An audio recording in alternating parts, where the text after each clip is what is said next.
Cubs continue to struggle. They drop a series at home to the Cincinnati Reds. Not good. He's Todd Hollingsworth. I'm David Kaplan. I think I speak for a lot of fans who are tuned in right going, a little concerned about the baseball team. Are you at this point? Well, I mean, they're not playing very good baseball. I mean, I certainly am concerned about that. I mean, you look at, let's reflect back into this series. I mean, who played the better series? Cincinnati Reds did. You look at them offensively today. They stole 4 bases. They went first to third. They created an inning there late. They kept themselves close and gave themselves a chance to win a baseball game. And remember, those are a lot of the same things that we've talked about with this Cubs offense this year in a very positive way. Right now, things are just going through a rough patch. You know, is that me being overly positive? I mean, listen, they built up some equity. I'll admit to that. You want me to tell you that they're not playing good baseball right now? It looks like it. I mean, the Cincinnati Reds look like the better team in this series. All right, we'll go through all the highlights. We'll hear from Joe Madden. And then the Braves come in for 1 game, and it's off to Pittsburgh for 3. And then, mercifully, you get the All-Star break, something I think the entire team needs. We'll talk about it all. It's all coming up. Blue Cross Blue Shield Cubs Postgame Live is next on Comcast Sportsnet.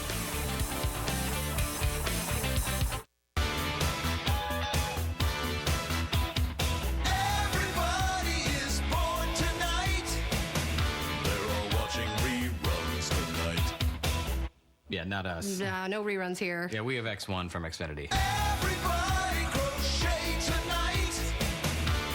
I think we'll just stick with our TV shows.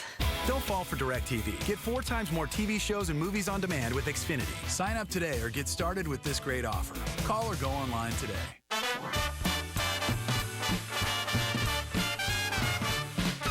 So yeah, out to Vegas for the weekend.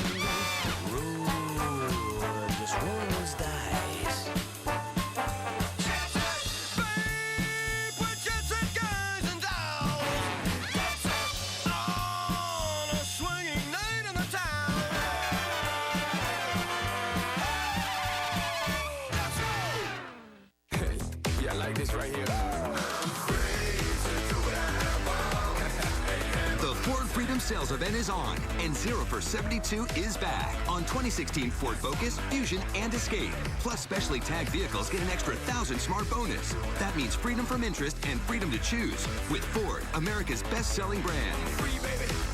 Now get 0% financing for 72 months. Plus, specially tagged vehicles get 1,000 smart bonus. Only at the Ford Freedom Sales event.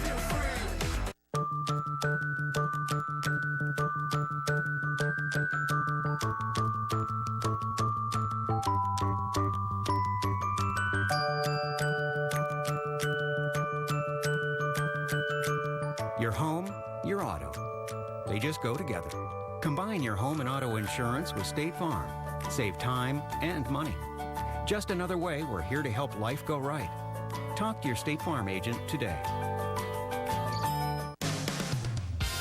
Cubs baseball on CSN Chicago is brought to you in part by Southwest Airlines. Transparency, low fares, nothing to hide. Your Chicagoland and Northwest Indiana Honda dealers, as reliable as the cars themselves. Xfinity X1 will change the way you experience TV. Audi, truth in engineering. Menards, save big money at Menards. And by Toyota, discover more in a Toyota. Visit buyatoyota.com or your local Toyota dealer today. Let's go places.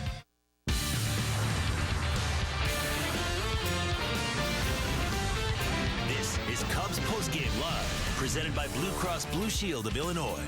Pitchers in left, 15-inning game. Ground ball to third. For the first time this season, the Reds win a series against the Chicago Cubs. That's right. Reds beat the Cubs. Cubs fall to 20 over. They have really struggled as of late. Reds 5-8-0. A little bit better than 3-8-0. It's DeSclafani 3-0 over Trevor Cahill 1-3. And Cingrani picks up his 10th save. Hello, welcome into Cubs Postgame Live, presented by Blue Cross Blue Shield of Illinois. He is Todd Hollingsworth. I'm David Kaplan. Adam Warren at least showed you, hey, man, he was pretty solid today. Outstanding, yeah. A little rough early. Good to see him kind of get through those bumps early. There was a walk in there, a couple runs scored, but, you know, the bottom, or one run scored. And then he gets in, settles in, retires the last 11. That was the great stuff. He talked about it before the game, kind of wanting to get back into using that mix. You think about the conversion between the bullpen and working in that rotation. This is a guy who's got 4 quality pitches, has to eliminate that sometimes working out of the bullpen. He gets that back, and that's what he did today. Did a nice job, gave him a good solid 5 innings. All right, let's go to the highlights of this one. Early, the Cubs looked to be in charge. Things didn't start off well, though, for Warren. First batter of the game, Zach Cozart, takes him deep on the 9th pitch of that at-bat. It's Cozart's 3rd home run in as many days. 1-0 Cincinnati lead. Yeah, hello, how do you do? That's 94 miles an hour. Good to see the velocity. Location not there yet. Sometimes this happens early in ball games, but again, right down the middle of the plate, Zach Cozart has had a very nice series against the Cubs and a good swing of the bat right there to get the Reds moving. All right, 2nd inning, Cubs offense gets going. First, Tommy La Stella just off the DL. And Tommy La Stella's going to bloop a base hit. It will drop into right field. And the Cubs in business with a man on. Thanks, Tommy La Stella. After a Jason Hayward flyout, Addison Russell comes to the plate. Double into the left field corner. Rattles around out there. La Stella going to come all the way around. Looks like the Reds had a chance to throw him out. The throw never went home. And it didn't look like the Cubs coach, Gary Jones, wanted him to try. Yeah, a little miscommunication right there, but you know what? And a good test for La Stella. I think they were probably protecting him right there. But again, your shortstop kind of just gives up on the play. You saw how he fielded it. He was not prepared to make a throw home. And then Miguel Montero comes through with an RBI single, handcuffs the second baseman. Cubs take a 2-1 lead. Nice swing of the bat right there. Again, gets Brandon Phillips back on his heels. That long hop able to eat him up. Again, the one time today that the Cubs were able to kind of connect some of these hits and score some runs. All right, still 2-1 Cubs. Bottom of inning number 5. Ben Zobrist has liftoff. Takes DeSclafani deep solo homer to right. Ben's 12th round tripper of the season. Extends the Cubs lead to 3-1. Yeah, great swing of the bat right there. Gets the slider low and in. Ben leads with the barrel as well as anybody, and he's been hot, swinging the bat pretty well right now. Lined out his first at bat. Gives the Cubs a 3-1 lead right there on his home run. All right, now to the 7th inning. Trouble. Trevor Cahill on for his 2nd inning of relief. After 1 out, Brandon Phillips singles. Cubs still with that 3-1 lead. Then Jose Peraza is going to come up, and he is going to single. And now the Reds are in business. They've got 2 on, they've got 1 out, and they've got a chance to see if they can get back in the ball game. Still trailing 3-1. And then Tucker Barnhart does the big damage. A 3-run jack to left field, and it's just like that, a 4-3 ball game. And you felt like it was the way to the world. Well, good swing in the bat right here. This is a 2-seam fastball kind of tailing away. Barnhart stays on it and drives it the other way. Again, I still talk about it in terms of applied pressure. We think back to the second base hit in the inning. Brandon Phillips stepping on that accelerator, getting himself to third base. Pitchers do different things when that runner gets over to third with less than 2 outs. Follows it up with the Barnhart home run. All right, 8th inning, man on second. Eugenio Suarez fly ball to right center. Chris Bryant loses it in the sun. Jason Hayward is Johnny on the spot, and he makes the catch. Yeah, great preparation right there in coming together. I mean, this is classic. You know, sometimes you'll watch an outfielder kind of give up. The assumption is Chris Bryant's camped. He's underneath the baseball. Jason Hayward did not assume that the entire time. Kept his eyes on Bryant, was able to recover and make a great catch. All right, now still in the 8th after a Brandon Phillips single, put men on the corners. Carl Edwards Jr. uncorks a wild pitch after his front foot slips on him in his delivery. Adam Duvall scores. It's a 5-3 ball game. Again, we continue to talk about applied pressure. Wrong place, wrong time. If there's not a runner on third base, maybe the damage is different, but that's just it. Foot comes out from underneath and turns into a wild one. They pick up an insurance run. All right, the Cubs are 5-12, Holly, over their last 17 ball games. Here are the numbers of their starters and relievers. It's not a pretty sight. 3-9 relievers, 2-3. ERA both bloated. Innings, nothing to write home about with hits. 93 hits and 91 2/3 for the starters. Nearly a hit an inning for the relievers. 74 Ks to 41 walks, 58-21, and 23 home runs from the starters. Well, I mean, you think about, collectively talking about the unit, what we've seen. some of the pitches, you think back to the first home run, which kind of explains what's going on. When you're seeing the mistakes, they've been out over the plate, and you've seen some of those home runs, and you've seen some walks. What does that explain? Well, I mean, think back to the success of this rotation, even the bullpen have had early on in this season when things were going well, living on the corners, making pitches. Even their misses were on the corners, off the plate. Now what you're seeing is pitches, and I thought Cahill kind of went through this because he had a very interesting stat line. Strikes out 5 hitters today, but gives up the 3-run homer and has some trouble there, gives up 4 hits. Well, what does that explain? The misses are kind of ending up out over the plate, which are very hittable pitches for any big league team, and at the same time, the misses are easy takes. They're not close pitches, so you're not watching hitters expand that strike zone as we talk about all the time. We've seen so many do it. You hear me talk about bad contact? That's it. Hitters expanding their strike zone. Well, you're not seeing that right now. And when the balls are balls, they're balls out of their hand right now. When they're strikes, they're in the zone, they're out over the plate. So, again, those are mistakes, and you're kind of seeing this starting to build, and it really does explain the numbers. All right, one bright spot in those numbers, our UPS Store Taking Care of Business player of the game, Adam Warren. After allowing that leadoff home run, he pitched really, really well today. Well, we talk about getting to those corners. Watch all this action here. Using the top of the strike zone, using both corners, mixing his pitches well, had an outstanding changeup. It was good to see. 5 innings, 3 hits, 6 strikeouts, no walks. That's the one thing that we talked about in the pregame show today. Now, remember, Adam Warren had some walks that were built into what he did as a reliever. He comes into today, again, the Cincinnati Reds been swinging the bats pretty well in this series and good hitting conditions, but he was aggressive. He worked around the plate, lived. That's the swing and miss that you're looking for right now, the expanding of the strike zone, the fooling of very hot Joey Votto right there with a great changeup. All these pitches are on the corner. Look how he's working around the box, and then you get to the mistakes that were made, and you start to see they're out over the plate. All right, there you go. And time now, let's go back to Wrigley. And we'll hear from Joe Madden, who's going to talk, I'm sure, about what type of an effort he got today from Adam Warren. It's all brought to you by Xfinity.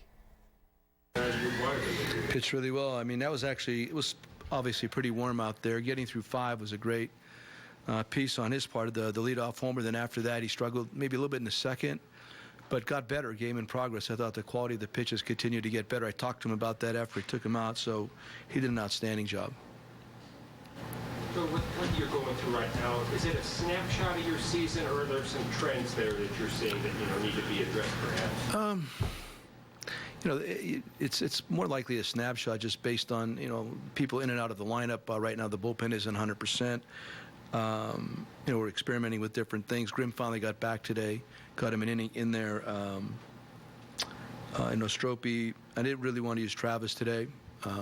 He was up there just to hopefully prevent Bruce from hitting in that one particular spot if it happened. But the 3-run homer kind of like reverse strategy quickly. So I listen. The big part, we need to do better in the latter part of the game, scoring runs too. That's another part. Even if it's close, maybe we get behind, or just even if it's tied, we're just not doing a really good job of finishing off games offensively. But overall, man, I mean, the efforts, everything's good. They beat us with the 3-run homer. So guys certainly filled in, but how much are you guys missing Dexter right now? He was such an instigator. Well, no, of course. I mean, that's all that stuff. But it happens to everybody. Everybody goes through these trials. I mean, Contreras has done a wonderful job hitting in the 4-hole as an example. Addison's been really hot lately. So has KB. For the most part, we've been offensive enough. And today we got a good start. So it just happens that we don't execute a pitch and the guy's a 3-run homer, and that's that. So I can't connect a bunch of negative dots. It just happened. I think it is a snapshot. I'm not really that concerned.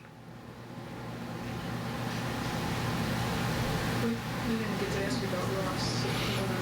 Yeah, that hit him pretty good. So with the break coming up was a perfect time to not push it. In other words, if he had, just say he catches John in a couple of days from now, takes another one, that's not good, possibly long term.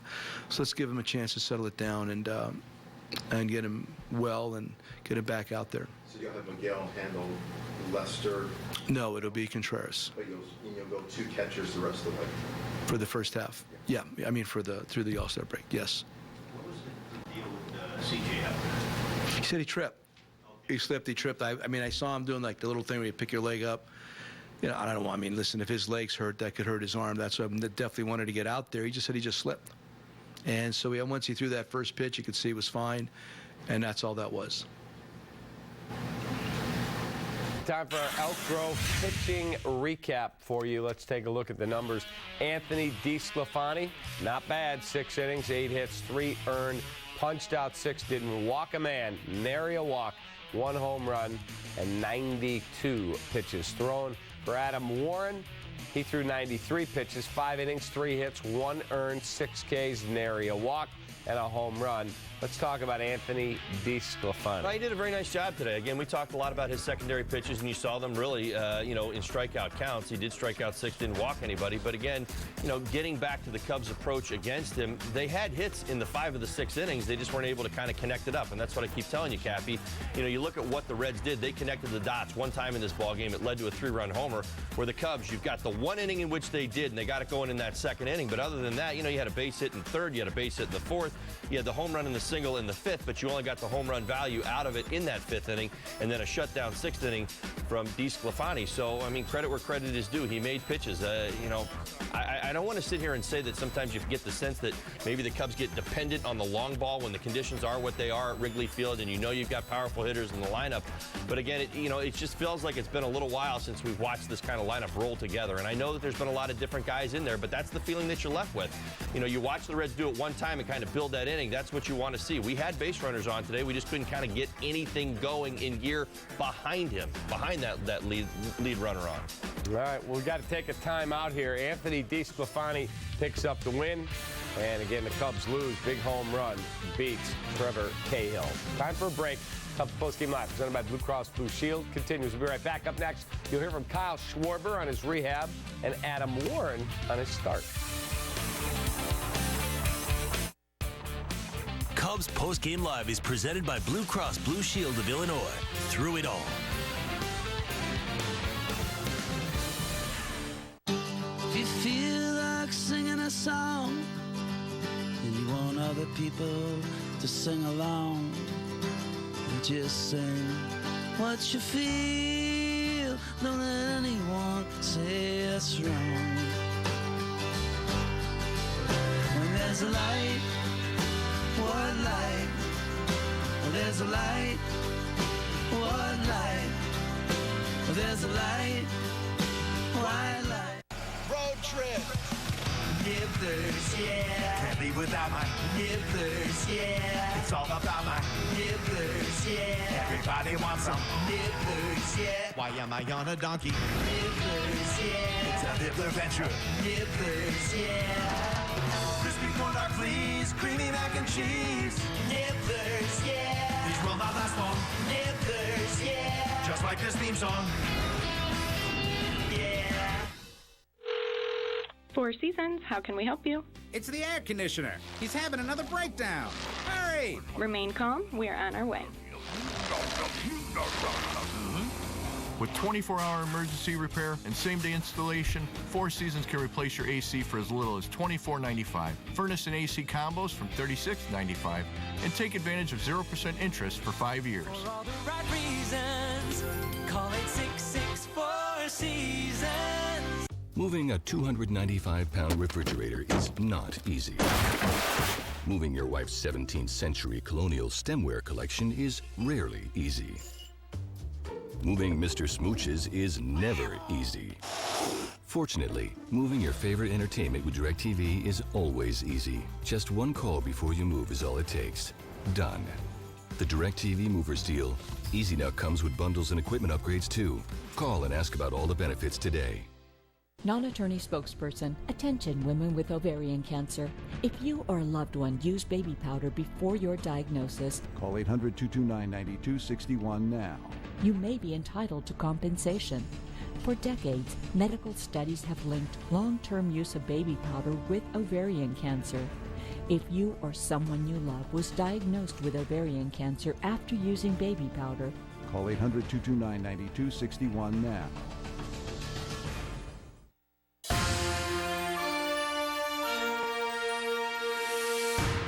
Friday night at 6, join CSN Chicago for a special Coors Light baseball viewing party at where, Holly? Anastasia's. There you go. It's a sports bar in Antioch that our director, Terry Cortez, loves. Anastasia's? Watch Chicago play Pittsburgh and enjoy ice-cold Coors Light. Great beer, Terry, equals great responsibility. Time now for our Four Seasons Heating, Air Conditioning, and Plumbing. Who's hot and who's not versus right-handed pitching this season? Who's hot? How about Miggy Cabrera? 350, 335, 16 home runs, 43 RBIs, and a 996 OPS. Who's not? The portly one, Prince Fielder, 227, 32 strikeouts, and a brutal 303 OBP. That is not good. Welcome. What do you want for $190 million? Welcome back to Cubs Postgame Live, presented by Blue Cross Blue Shield of Illinois. Let's go back to Wrigley. Here's Adam Warren. Yeah, I think it's a rough way to start. I think he just put a great at bat. I felt like I was pounding the zone, trying to set the tone early, and I pretty much tried everything. And sometimes you have to tip your cap. He waited till I made a mistake and punished me. So that's a tough way to start. But I think coming back the next batter and getting a quick out was important for me. It feels comfortable to look. No walks, 6 strikeouts, pretty good tempo. Yeah, I mean, the biggest thing for me, even going down and getting a couple of starts, was getting back to my identity as a pitcher. I think I kind of got away from that a little bit in the bullpen, and so I wanted to get back to throwing all 4 pitches, both sides of the plate, and I really feel like I did a good job of doing that. And I think part of that's getting ahead in the count instead of always being behind, and so I think that's what helped me today. Was it what you expected of yourself today, the performance overall? Yeah.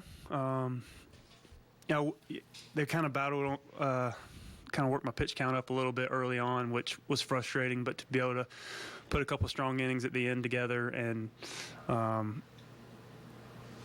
be able to at least go 5. Ideally I'd like to go longer than that with 90 or some pitches. But I was pleased the way I threw the ball. Obviously there's some things I can work on, but just happy that I was kind of got back to who I was. Like I said, working both sides of the plate, using all my pitches. Do you think you'll get a new start after the break?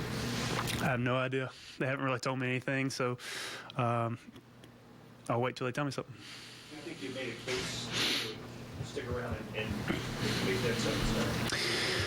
Yeah, I just want to go out there and prove that I could do it, and I think that was the first step in doing that today. Obviously, our 5 starters have been doing great, so you don't want to take anything away from those guys, and just kind of leave it at that. If they want to give those guys another breather, I see it as an opportunity for me. If not, do whatever they tell me to do. Bounced back and forth these roles in the last couple of years. How long does it take you as a starter to kind of get in a groove and a rhythm? It's hard to say. I think I have 2 separate routines for the bullpen and starting, so I think it's kind of, for me, it's easier to transition between the roles. But ideally, I'd like to pitch the same way as a starter and a reliever. So I don't think the transitions is hard for me.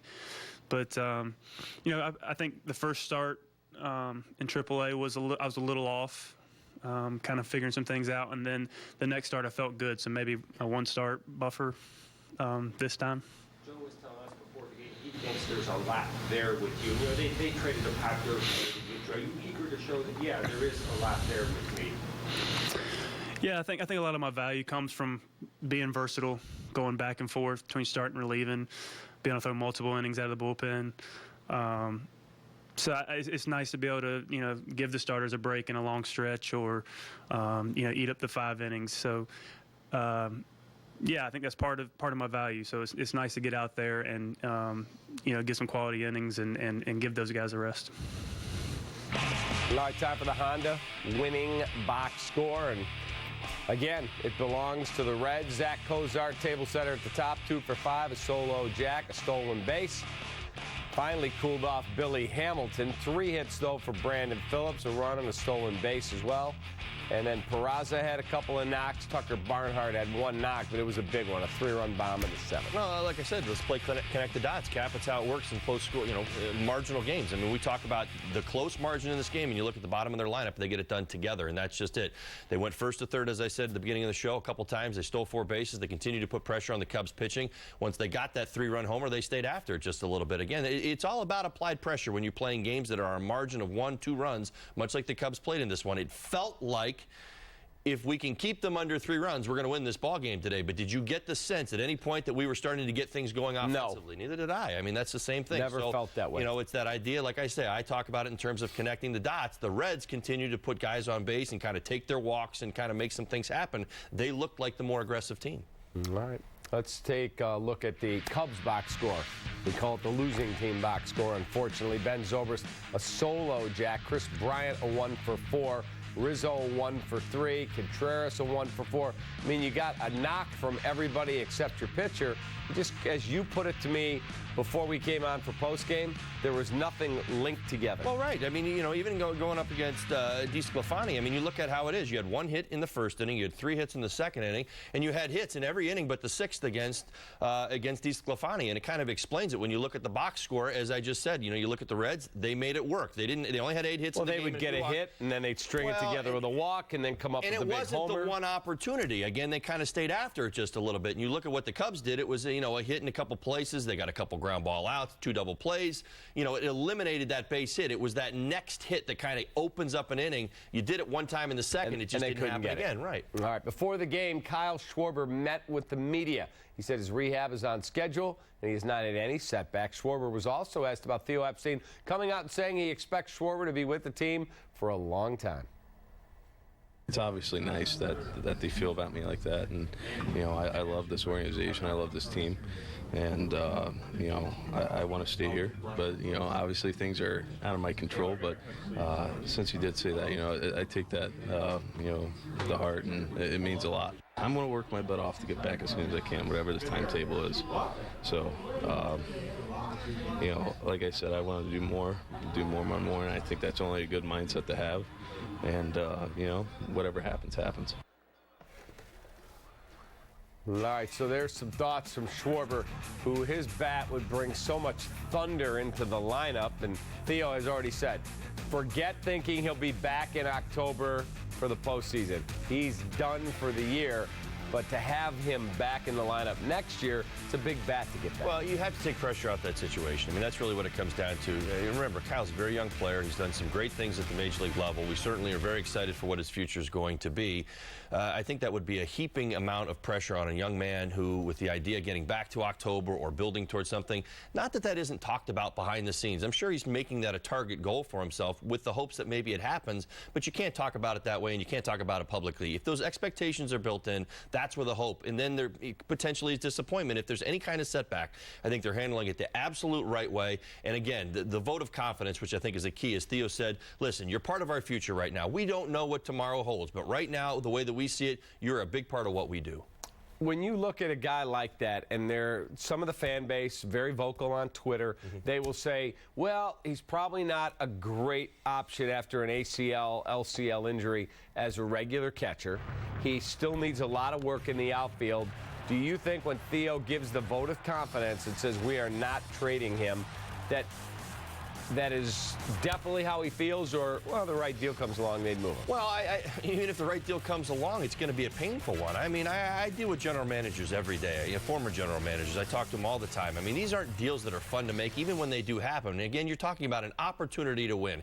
That's the one thing I know about this front office. They want to win. We saw how they acted, how they behaved last year, how they pressed the accelerator down, how they continued to push the young players, how they made acquisitions along the way. That's not going to stop because you're playing fan favorites over certain players. The bottom line is this. They're going to do whatever they can to make this team better, to make this a World Series contending team, which they already are, but again, to add on to it.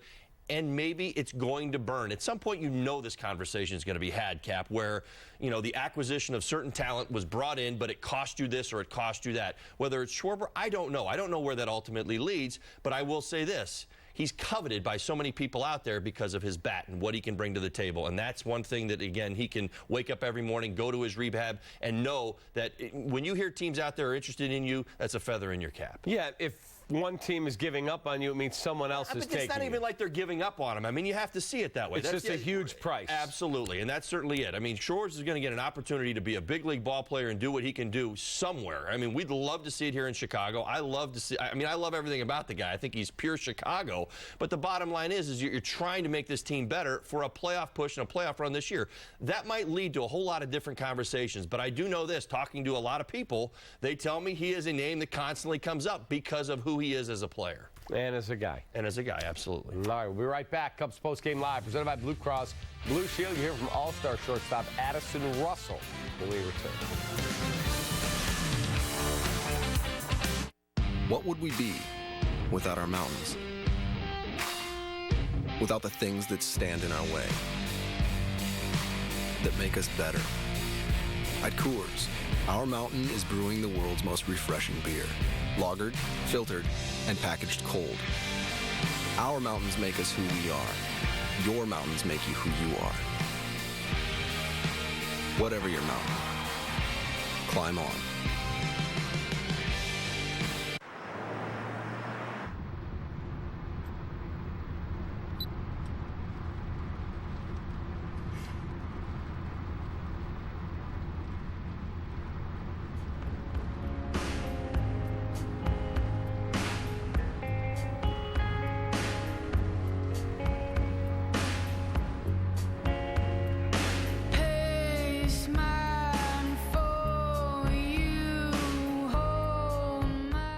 Back. Is this my car? State Farm knows that for every one of those moments, This is ridiculous! there's one of these. Is this my car? What? This is ridiculous. This can't be happening! This can't be happening. Oh, it's happening, sweetheart. Oh, it's happening, sweetheart. Shut up. Shut up! That's why State Farm is there. What a day. With car insurance for when things go wrong. What a day! But also here with car loans to help life go right. State Farm. You're not gonna watch it. No, you're not gonna watch it. We can't let you download on the go. You'll just have to miss it. Yeah, you'll just have to miss it. No thanks, I have X1 from Xfinity, so. Don't fall for DirecTV. Xfinity lets you download your shows from anywhere. Sign up today or get started with this great offer. Call or go online today. I used to like that song.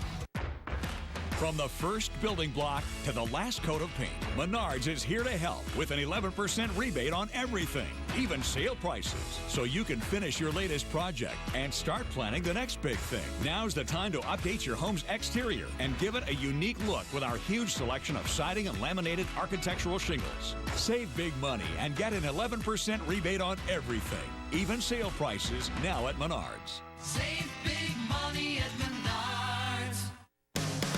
Cubs fans, show your team pride with Cubs checking and an official Cubs MasterCard debit card available only at your local Wintrust Community Bank.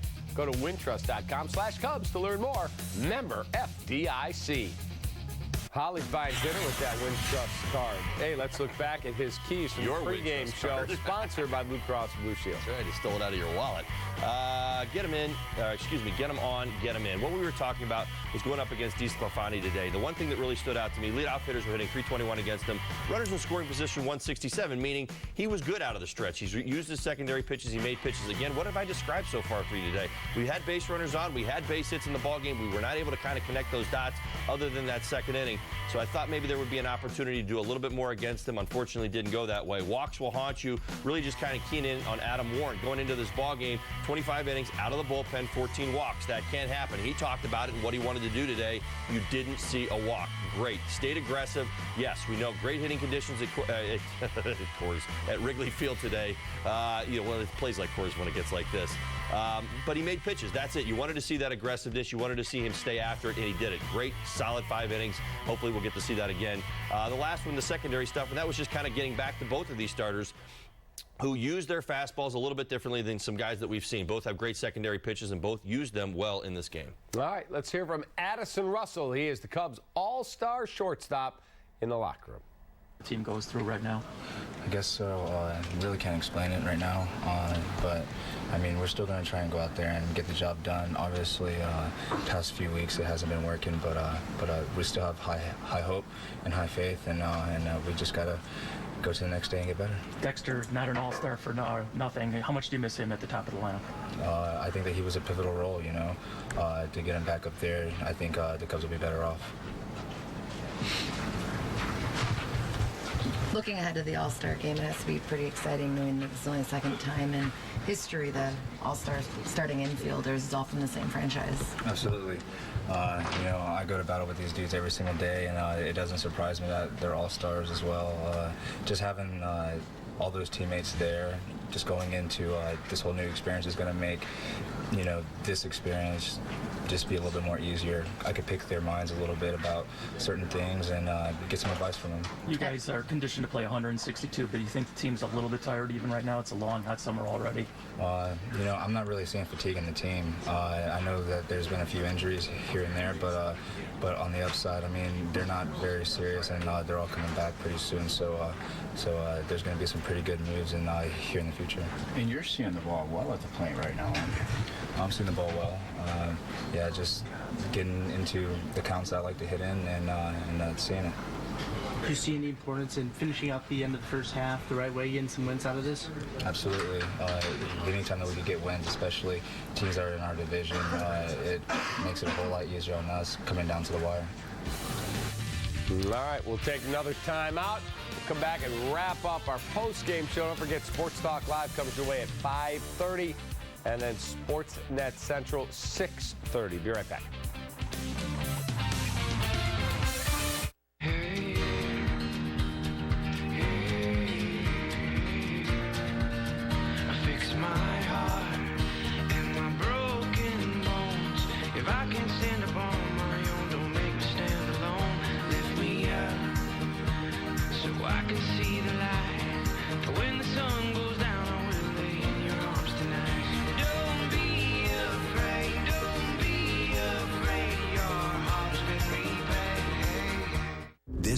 Precision listens. Bose microphones that hear engine noise, then counter it with the sound-canceling frequency, which helps make the cabin so quiet, you don't miss a thing. Night, Dad. Good night, kiddo. It's called Active Noise Cancellation, and it's available in the new, meticulously crafted 2016 Sierra from GMC. This is the precision of professional grade. Now trade up to GMC with cash back for 20% of the MSRP on our most popular 2016 vehicles. That's over $10,600 cash back on this GMC Sierra SLT Crew Cab. Oh man, the show's pretty much over. Wish we could start it from the beginning.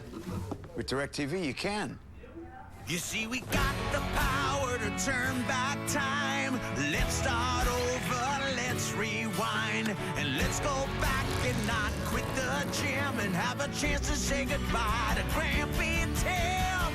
Oh, that's the power to turn back time. Get the ultimate all-included bundle. Call 1-800-DIRECTV. Why jump out of a perfectly good airplane? Why not? Chicagoland Skydiving Center was voted the best in the U.S. with a perfect safety record, a one-of-a-kind environment, and round-trip shuttle service from downtown Chicago. Come experience the greatest adventure in the area. Chicagoland Skydiving Center in Rochelle. Visit us at perfectlygoodairplanes.com. You are my sunshine, my only sunshine. You make me happy when skies are gray. You'll never know, dear, how much I love you. Call Adolescent Growth today and see how our proven treatment programs for eating disorders can begin to bring the sunshine back in the life of your teen and your family. Please don't take my sunshine away. Cubs host the Braves tomorrow night in a makeup game from April's rainout. Here's the pitching matchup for the contest. Jason Hamill against Lucas Harrell. 1-0 with a 1.50 ERA. Hamill, who's going for his 8th win of the year, had a rough time in his last outing. Gave up 5 taters in a loss at New York. Well, you don't want to see this be a lost game, a game in which, that was a lost game. I mean, this is a big game tomorrow. I mean, the Cubs lost 2 or 3 to Cincinnati. You want to win, and you want to go out on the road. You want to finish this first half strong. I think it's key. Now, remember Lucas Harrell, former Astro. He's had a nice little run and has had 1 start at the Major League level. I think he's a former White Sox pitcher. He might be. I think he actually was before the Astros, but again, that's where he had some success. So again, this guy knows what he's doing. He's a veteran, so you got to be ready for that. He's not a young guy. All right, we'll see you soon. Sounds good. There you go. Thanks for watching Cubs Postgame Live, presented by Blue Cross Blue Shield of Illinois. For Todd Hollandsworth, our great crew here, I'm David Kaplan. We'll see you.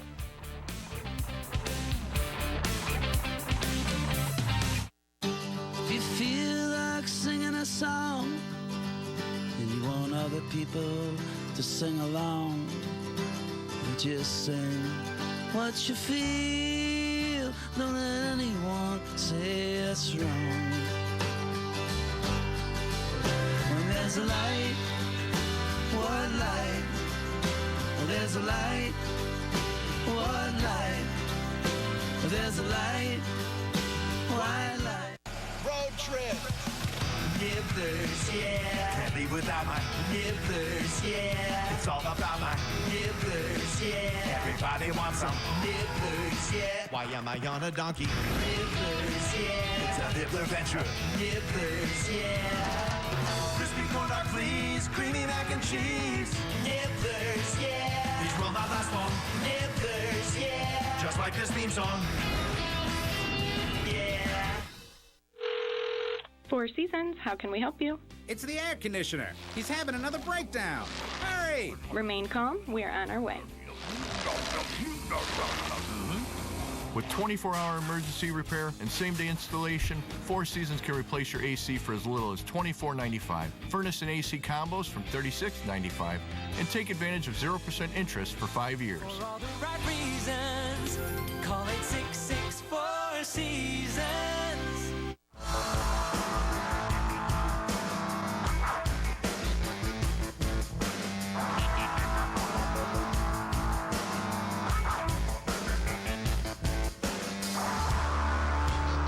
Welcome to Inside Look, presented by Cadillac. I'm David Kaplan. After an 11-year playing career that included a Cy Young season with the Baltimore Orioles, Steve Stone rode shotgun in the Cubs broadcast booth with the legendary Harry Carey for 14 years. They teamed up to make one of the best broadcast booths in baseball. Like he did in his playing career, Stone is now broadcast on both sides of town, serving as the analyst for the White Sox for the past 8 seasons.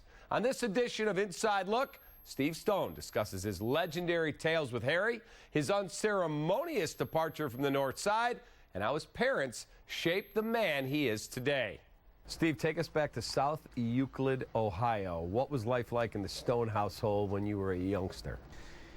It was a sporting household. My parents loved baseball before I was born, and so it was only natural for them to be encouraging, but they encouraged me in all sports, and I played them all. And I remember my dad taking me aside when I was 12 years old. I just won a city championship in singles and doubles, and he said, look, if you want to be a jack of all trades, that's fine. I have no choice one way or the other. This is your choice.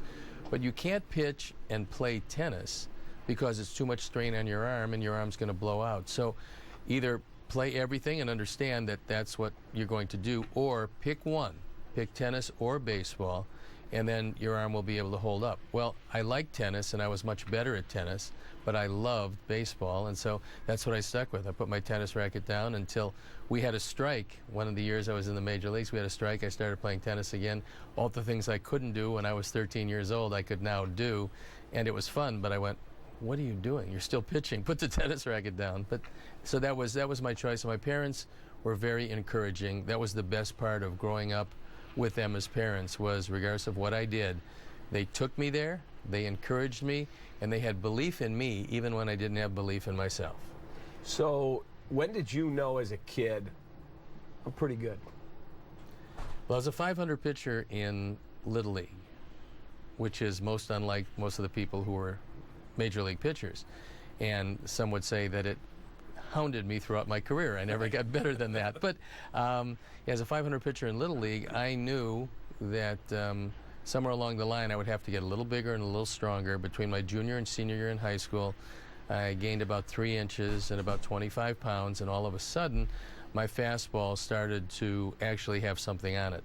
And every year from my junior year in high school through my first year of pro baseball, my fastball got a little firmer, to the point where in my first spring training with the Giants, I was the hardest throwing pitcher in the organization, harder than Marichal, harder than Perry. By the guns today, it would have been 100 miles an hour, but that was only to last for 2 years into the big leagues, and I lost my fastball, and then I had to make an adjustment or go out and do something else. So you pick Kent State. You're also drafted by the Indians, but you don't sign with them. Your whole life could have been spent in the state of Ohio had you signed with them. Why'd you pick Kent State? The coach said to me, if you do it in the classroom, then I will give you a scholarship. And I said, well, that's fair. And he felt like he was on pretty safe ground, because I had a 1.53 ACUM in high school. I was 530-something out of 715. I'm not sure how anybody was worse than I was in high school, but they were. So he didn't think he'd ever have to pay that money. In my first quarter in college, I got a 3.15. And usually you could add up a couple of quarters and not get in the 3.15, but I came in, I put the card down in front of him, and he looked at it and he turned gray. And he said to me, geez, I didn't think you could do that. And I said, I'm not a moron, I just didn't study in high school. And he said, I don't have any money. He got me there and actually lied to me about the scholarship. He had given everything away, not believing that I could actually do it in the classroom. And so that was that. I was at Kent State. Thurman Munson was my catcher. We had a really good time, freshman, sophomore, junior years. Then he went on to sign with the Yankees, and I didn't sign that June because I got monohepatitis and anemia, was in the hospital and in bed all summer. I signed in the winter draft. In those days, they had 2 drafts over the course of the year, and I signed with the San Francisco Giants. I want to go back to high school a minute. So you're an awful student. Awful. What were you doing with your time? Baseball, girls, what? Well, certainly not girls, because nobody would look at me. I tried, but they said no. It was much like what happened when I wanted to sign originally. I tried, they said no.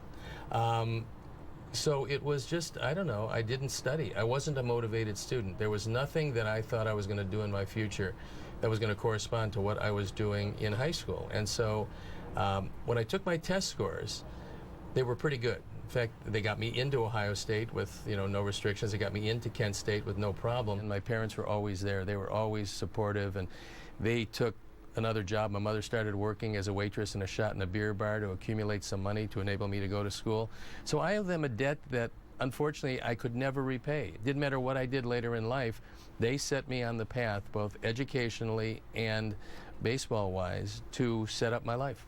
So now you get to the minor leagues, you work your way through, and you get to the big leagues. Yeah. Do you remember your first start? Oh, I do. I was in San Diego. I turned around after getting the ball from Al Gallagher, the third baseman, and I looked, and there was Willie Mays in center field. There was Willie McCovey at first base, 2 Hall of Famers. I was the third starter behind Juan Marichal, a Hall of Famer, Gaylord Perry, a Hall of Famer. Bobby Bonds was the right fielder. He was a member of the 30-30 club 5 different times. We had Kenny Henderson, who played. I mean, we had a really good team, won our division that year. But here I was in San Diego, little kid from Cleveland, Ohio, with the 4 Hall of Famers on my San Francisco Giants team. And I remember Dave Campbell, who became a broadcaster. I threw him a 3-2 slider in the outside corner. He singled to center field. How could he hit a 3-2 slider? I couldn't believe he could be looking for that. So anyway, he did that. And then a guy named Larry Stahl came up, who probably hit just a few more home runs than Dwayne Kuiper. I don't know for sure. But I got him 2-0 and threw him a straight change, and I always had a horrible change, and he hit a home run. So after 2 hitters, I had an infinite ERA. No batters retired, 2 runs given up, and I knew it could only get better after that. So I got a no decision. I got, in fact, 3 more no decisions before finally shutting out Pittsburgh in front of my parents in Pittsburgh and winning that game 2-0 was my first major league win, and they got a chance to drive from Cleveland 2 hours down the road and see it against the fearsome Pirates, who happened to go to the World Series in '71. Your thoughts of leaving San Francisco, coming to Chicago, and then this becoming your home? I got here in '73. It was a deal. Kenny Henderson and I came for Tom Bradley, and I had Johnny Sain as a pitching coach, And we had for most of that year a 3-man pitching rotation. Everybody complains now that 5 men are, I'm going too soon, I'm going every 5th day. We went every 3rd day. I got my first start on June 3rd that year, and I threw 176 innings. And I remember 4 straight starts on the 3rd day, culminating with the 1st and the 4th start in the same series in Dallas, Texas at the end of July. It was horrific. But that's, they gave you the ball in those days and you took it. So here I am in Chicago with a bad 73 White Sox team. I was 6-11. Then they make the fateful trade that sends me to the Cubs, sends Ron Santo here. And people don't realize, see, a lot of people don't remember back that far. I was a 20-game winner with the Cubs, but it took me 3 years. So finally, at 76, I hurt my rotator. I was off for most of the year. And begrudgingly, I was the Chicago Cubs' first free agent, because I didn't want to be a free agent, but they never really offered me a contract. So there I was, a free agent on the market. Bill Veeck and Roland Heeman happened to see me pitch in September. I started 1 time in about 3.5 months. Threw pretty well. They gave me an opportunity. I came back here to the Southside Hitmen in 77. Led their staff in victories. We were really exciting. Led it for 4.5 months, and then Kansas City wore us down. And it was very exciting to be here. 2 years with them, and Bill Veeck kept encouraging me to be a free agent. I got a 4-year deal with Baltimore, went there, and all the great things that happened to me in baseball happened in Baltimore. So you told me a story at dinner one night. You were struggling, and you said, God, I will absolutely change my ways and become the most focused guy, and you go on to win the Cy Young. I won 12 games in 75, but I never really got out of my career what I wanted to. And so what I decided to do was change things around a bit and use a mental approach to competition and some divine intervention, I'm sure, because I had never been like I had been for that stretch of time. 77, 78, led the White Sox to victories both years, but didn't know what it was like to play with a winning team until I got to Baltimore. Then I got there, and that was the 79 season where I had a pretty good year, and then, of course, 1980 was the great year. And we went to the World Series in 77. We won 100 games in 1980. I got my opportunity in 80, won 25 games that year, and won the Cy Young Award. And to me, it was the culmination of everything I'd worked for all of those years. I was the least likely of all people in the league to win the Cy Young Award because I was under 500 when I got to Baltimore. In that first year at the All-Star break, I was 6-7, and our team was terrific. We won 102 games that 79 year. But things changed a bit as I changed my focus and things that I did using a lot of mental gymnastics, as I call them. And then everything worked out really well. And from that year, from that Cy Young Award year, all of the interviews I did, I got a chance to get into television, and that's obviously what I'm still doing. When I played, I had to face Oliver, Stargell, and Clemente. That was a murderer's row that I feared. You also were a very popular guy. You win the Cy Young, you go to national TV, and you end up in Playgirl magazine. Would you do it again if you could make that decision again? No, it'd be very embarrassing to do it now. Very embarrassing. Yeah, the pictures, they would self-destruct, and then nothing would be. What I said at the time was my mother always wanted pictures of me out of uniform, and that's why I did it. Actually, at the time, I did not have a baseball job, and so I just did it as a lark, and I thought it was something that was kind of interesting. I actually happened to be in the best shape of my life.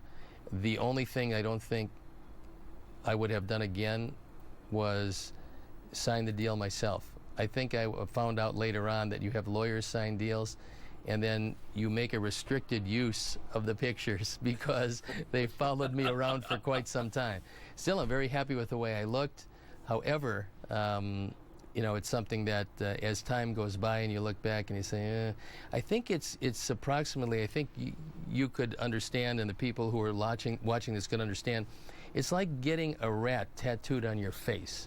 When you do that, you probably think, boy, this is just a great idea. Boy, I got a good-looking rat on my face.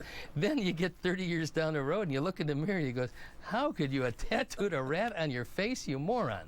That's pretty much the way it feels.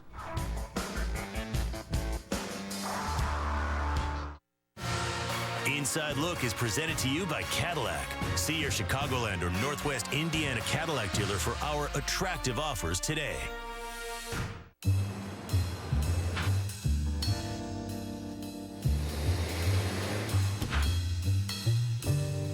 Offering the most powerful turbo 4-cylinder engine in its class and performance Brembo brakes.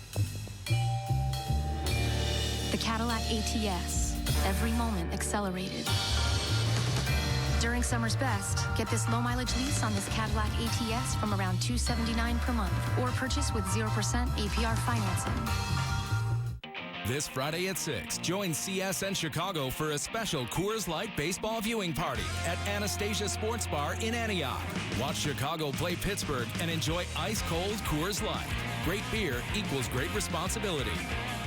Weeknights, don't miss Sports Talk Live on Comcast Sportsnet. David Kaplan leads a roundtable on the day's hottest topics. Extremely important for us to get as many wins as we can, as early as we can, to put ourselves in a good position through the summer. Interview Chicago's biggest stars. I was able to mix it up with David back there. The mindset was to finish the deal, continue to let the defense work, and try and finish the job.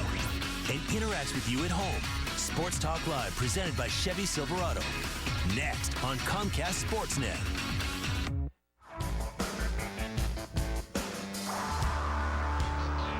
Welcome back to Inside Look. Steve Stone, presented by Cadillac. A year after winning the Cy Young, Steve Stone's final Major League season was in 1981 with the Baltimore Orioles. He finished his 11-year career at age 33 with 107 wins. He immediately joined ABC's broadcast of Monday Night Baseball, providing analysis on a national level.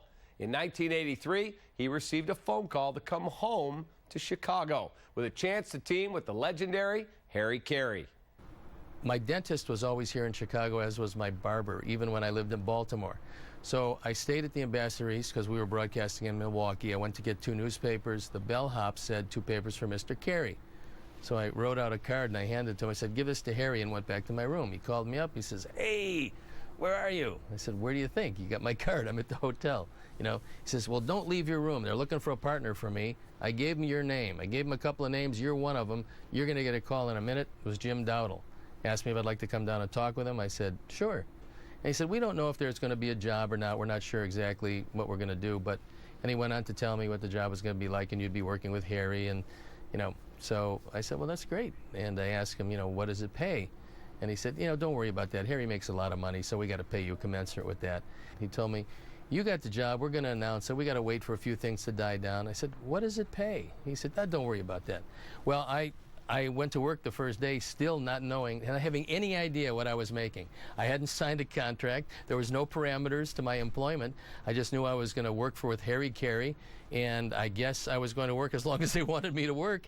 And that's how I spent the first couple of years with the Tribune Company, with the Cubs, and with Harry Carey. You became famous. You and Harry were the team. So your starting rotation has to come from within, and Russell looks to be the logical guy for the 5th starting spot. And Harry, is this a wind tunnel here? I was just going to say to you, Steve, I think you ought to change your hairspray because it's not holding it down. Well, I'm glad I'm not wearing a wig today, Harry, or else it would be somewhere in the back of the booth. What was it like day to day, traveling, hanging out, being with Harry? I learned something very early because I was still a pretty young guy, just off a career. I was 35 years old and, you know, kind of in the prime of things. But I learned very early that going out with Harry after a game was hazardous to your health. And so we came up with a plan, because if you tried to match him drink for drink, number one, you would never even see your dinner because you would be blind before it got there, and you'd be passed out, and then he would pick you up. And so I decided to do this. Said, Harry, look, I know he didn't allow the menus to come to the table until he had 4 martinis. And so I said, when you have your first martini, I'll have my appetizer. Then when you have your second, I'll have my salad.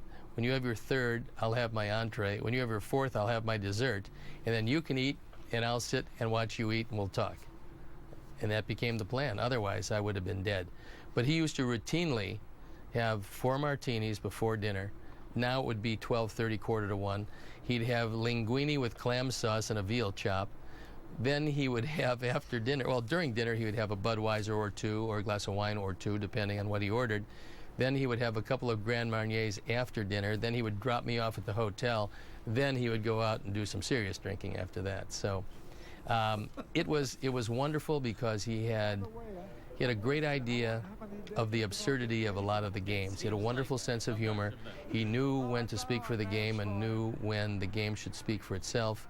All of the craziness that came around between us always did it when one team or another was up 7-0, 8-0, whatever. The game was getting out of hand, and then Harry would be entertaining because that's what he was. He was a showman, and he realized that it has to be fun or people aren't going to watch. And when your team is down 7 or 8-1, in order to keep them, he was going to come up with some sort of lunacy, and that's what he did. And that's one of the things that I learned. I learned that you have to be entertaining, you have to be prepared, and you have to be ready to laugh at certain situations in the game because they are funny. And also, to keep an audience, you have to be entertaining. Because in a 3-2 game, when you get your best pitcher on the mound and he's just doing everything right, and you get a couple of timely hits and somebody hits a home run, everybody's excited, the fans are going crazy. That game you don't have to sell that game. That game sells itself. But on the many other games that we had when I worked with Harry with the Cubs, that everybody has when they work with a home team, you got to sell that game. You got to keep people watching you. Nobody was better at it than Harry Carey. Sure as God made green apples, someday the Chicago Cubs are going to be in the World Series, and maybe sooner than we think. He used to ask Mandy Cohen, who was in our booth, later became a producer, for every day, do you have root beer? Every day she said, Harry, we don't have root beer. Finally, I told Mandy, give him Diet Pepsi or Coke, whatever you have up there, because he's got no taste buds. They've been long dead with all of the alcohol he's consumed. So she would go up and get him a diet, whatever. Well, this one day, and Harry, by the way, never went to the bathroom, ever. When the game started till the game ended, it could be 5 hours, it could be 15, 18 innings, it didn't matter. He never went to the bathroom. He must have had a bladder like a camel. I have no idea how he did it. He told me, well, I practice. I don't know how he practiced, but okay. So anyway, Mandy, can I get some root beer? Yes. So she leaves the booth. I'm writing out my lineup, and I hear this blood-curdling scream, and Harry is standing next to me, jumping up and down, because he has gotten his little appendage stuck in his zipper. He apparently had left it down when he left the washroom, and now when he went to zip it up, he got stuck. A problem that a lot of us folks have experienced in our lives, but doesn't make it any less uncomfortable for him and any less funny for me. He was bouncing up and down, screaming, going, whoa! I said, Harry, you got to sit down. People can see you on both sides of the booth. He goes, no, I'm stuck. I said, oh, I know you are. But he says, well, I can't get it out. I said, Harry, you got to do something. And I'm telling you, he's beet red. The sweat is pouring down his face. And I look over to him. Finally, I look up there, and there's Mandy coming in the booth. I said, you better yank that little sucker out of there because Mandy's coming back in the booth. So I hear this, he sits down, crosses his legs, must have been bleeding for 3 innings. It was one of the funniest things I'd ever seen. My head was down on my score pad. The tears were streaming down my face. It was literally the single funniest moment I ever had with Harry in the booth. Quiet on the set. Take 73. What? It's a... Saving big is no laughing matter at the Bob Roman Auto Group. Over 7,000 new and used cars online at BobRorman.com. There's only one Bob Roman. Clean food. Words Panera lives by. No artificial flavors, preservatives, sweeteners, no colors from artificial sources. 100% of our food will be clean by year's end. That's food as it should be.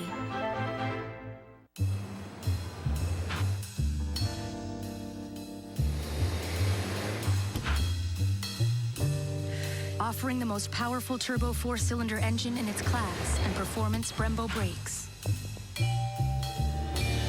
The Cadillac ATS. every moment accelerated.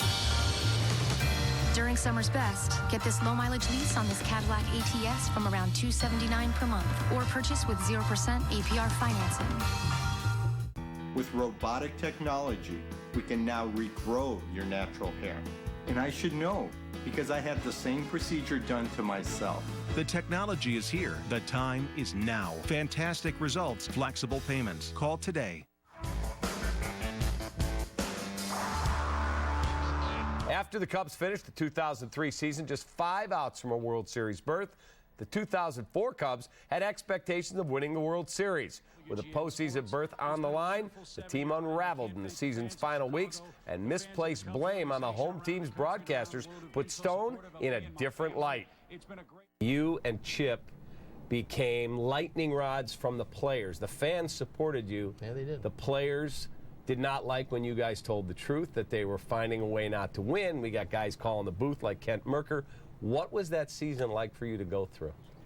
It was a very tough year. It was a very tough year because, as I mentioned many times to Dusty and to Jim Hendry, the general manager, and to Andy McPhail, the president, I said, you know, the interesting part about this year is that Chip and I have not beaten the ball club one game. It's those guys with the other uniforms. They keep beating the guys. And I warned all of them that if they don't get the players' attention back on the field, they're going to be with the 22 that go home instead of being with the 8 that go on. And I also told them they've got enough pitching and a good enough team to win the World Series. But if they continue to be distracted, it's not going to work out very well for them. So it was a little frustrating that nobody really could grab that team, get their focus back to where it should be on the opposition, and take advantage of the tremendous amount of talent that they had. They had great arms. At that point, Pryor still threw well. Zambrano threw well. Carey still threw well. Matt Clement. I mean, yeah. Maddox. They had a terrific pitching staff. They had a good team. They could have absolutely put away anybody head-to-head in the playoffs, and they never got there, and I thought that that was one of the saddest parts. This is what Jim Hendry has done for this team. Made them 30% better than they were when they won 88 games last year. If they don't go to the postseason this year, you can look down at that dugout. That's who you blame. It's not in the front office, and it's not in ownership. They picked up my option. A lot of people believe that I was fired. That's not the case. They picked up my option, and then an unfortunate phrase turned by Jim Hendry in a press conference 2 days after the season intimated that I had said something to him behind closed doors that I wasn't sharing with the media. I'm sure that he was exactly right.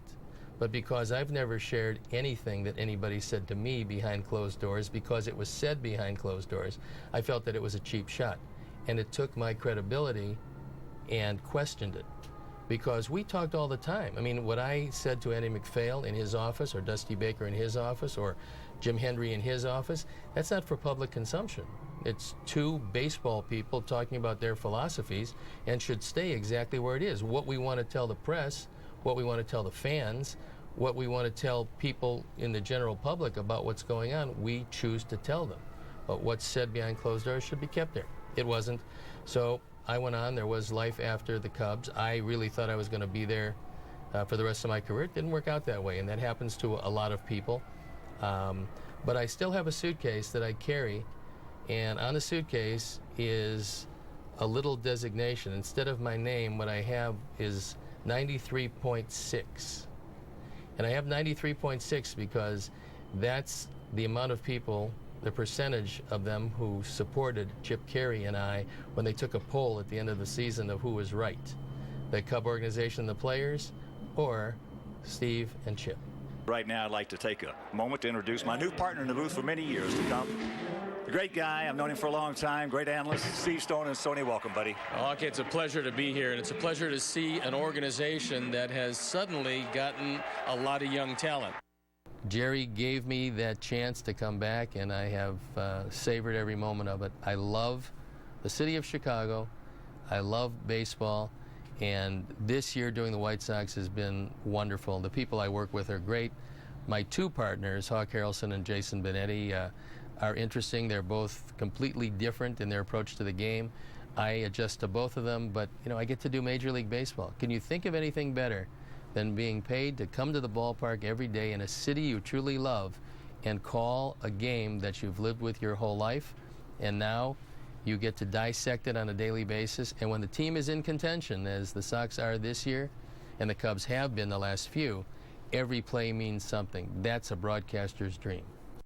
Stone certainly has been one of Chicago's greatest baseball minds over the last 3 decades. To see more of this and past editions of Inside Look presented by Cadillac, log on to csnchicago.com.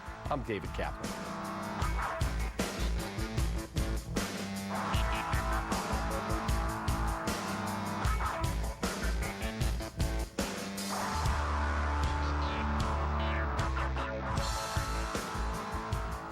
A very happy young man right now. This is his first victory this year for the...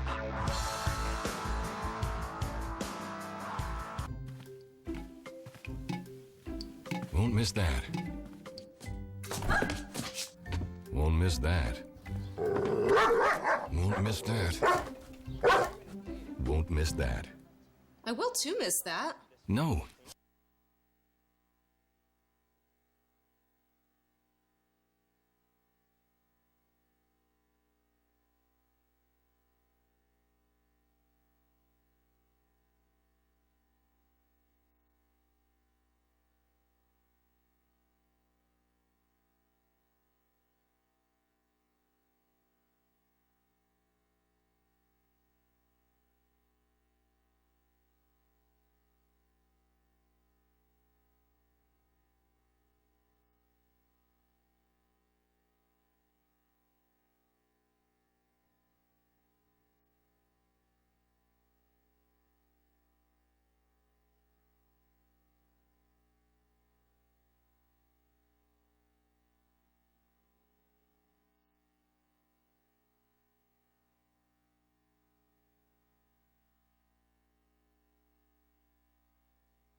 Triathlon is presented by The Island House. Discover this side of paradise. And brought to you by our supporting sponsors, Roca, Find Faster, Cervelo, the official bike of the Island House Invitational Triathlon, and Coca-Cola, the official drink of the Island House Invitational Triathlon.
Speedy Cash is the name you can trust for delivering cash fast. Speedy Cash has competitive rates, fast, friendly service, and most importantly, they're state licensed. Relax. Speedy Cash has you covered. Love that Speedy Cash.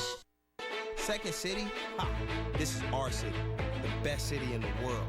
In Chicago, the road to success is paved with tenacity and sweat. Work isn't a four-letter word, it's a badge of honor. One that's been worn proudly on White Sox uniforms over the years by legends from all backgrounds and nationalities. United with their teammates and united with the fans by a bond of hard work and passion for the game. It's time to step up. One day, a rider made a decision. The decision to ride on and save money.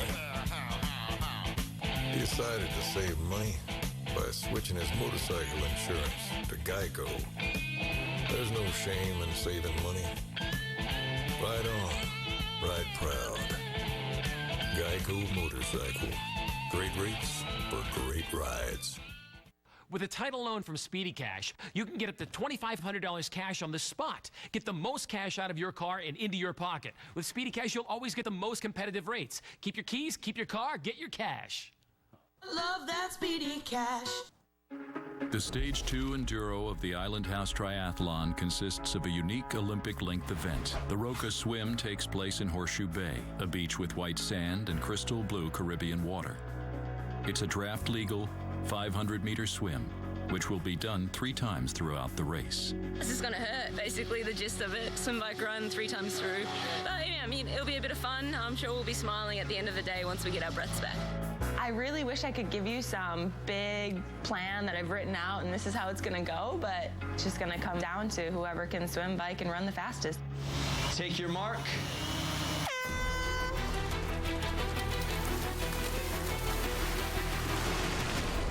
One of the greatest things about this race is that it's a format that really nobody knows how it's going to turn out. Does it favor the short course or does it favor the long course? We just don't know. And it is Lisa Norton as she enters into the transition area. Lauren Brandon just behind her, Flora Duffy and Gwen Jorgensen.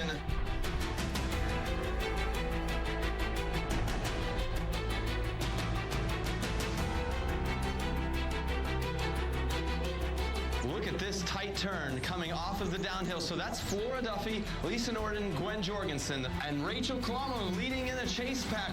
They're going to be working hard together, the 5 of them, to close that gap. A Point of View Ghost Bike drafts the group to capture the action from a unique perspective. Lisa Norton is in the lead when her tire explodes, forcing her to pull over to the side of the road. The Ghost Rider, 16-time Tour de France racer George Hincapie, assists Lisa, and she's able to change her flat quickly and rejoin the race. A huge break for Lisa having George right there, and a huge push that she made to make it back up to the front group. Lisa catches the chase group at the northern turnaround and races to catch Gwen and Flora at the transition to the first Coca-Cola Run segment. Unfortunate, definitely, to get a puncture, but it doesn't look like it slowed her down too much. I came out with a torn hamstring already in January, so my running is not where it used to be back in 2012 for the Olympics. The body is doing quite well in the rehab progress, and I'm looking to take it to the next level again. I know that I can do a lot of different stuff, and that's exactly what this weekend is about. There's a lot of different stuff and different dynamics being thrown at us. There's always a maybe, and I'm hoping maybe this is like the highlight of the year. Norden hangs on to third place midway through the first run. Gwen Jorgensen, she's opened up a bit of a lead, about 10 seconds. One more lap to go, and then it'll be back into the water. We still have 2 more triathlons to go after this run. Gwen has opened up a nice gap. It looks like about 20 seconds. Back to Flora Duffy, Lisa Norden working hard there as well. So there goes Gwen into the water.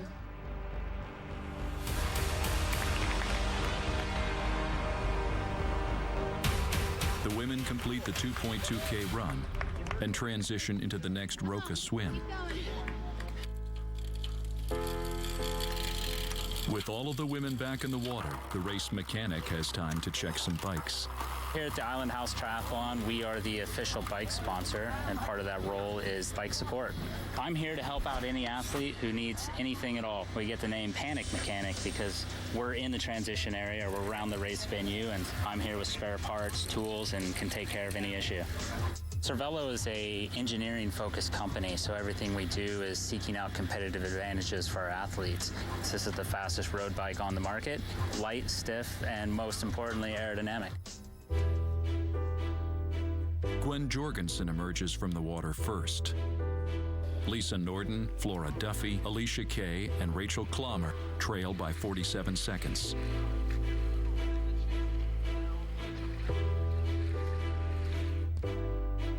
Gwen races off into the distance, but biking is not her forte, and the other athletes are in hot pursuit. By the third lap, the first chase group has reeled Gwen in, and Flora Duffy moves into the lead. Flora Duffy racing out of Bermuda. Flora, an Olympian for Bermuda and your current Xterra world champion. 2015 definitely exceeded my expectations. Just last week, I defended my Xterra World Championship title, so it's kind of like the icing on the cake. Flora is a great biker, one of the best in the world in this sport, which I think in this race is going to play a major factor. Technical bike courses are right up my alley. For myself and let's say like Lisa Norden, it's definitely an advantage for us. We're good friends, so look for us to be hammering through the corners and making everyone chase. In the early stages of the second run, Flora leads, but Gwen turns on the gas and pulls away. Here they come. It is Gwen Jorgensen. Lisa Norden running strong in second with Flora Duffy. Alicia Kay right there as well. And falling off the back just a little is Rachel Klammer. And here come our endurance ladies, some of the biggest names in long course racing, and they are on the hunt. With 50 minutes of racing to go, anything can happen.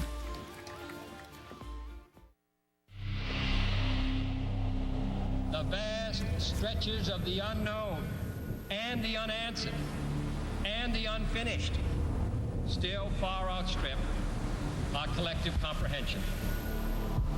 Why choose this as our goal? Why climb the highest mountain? We choose to do things not because they are easy, but because they are hard.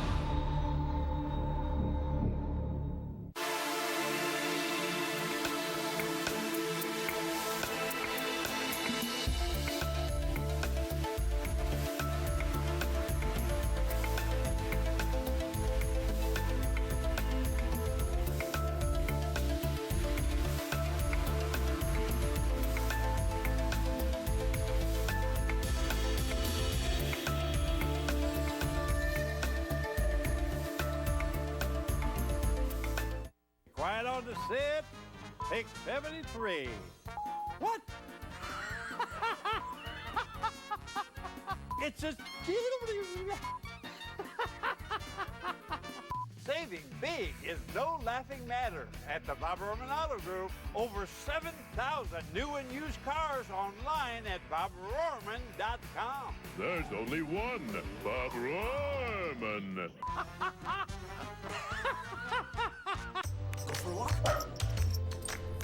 Kirby! Kirby!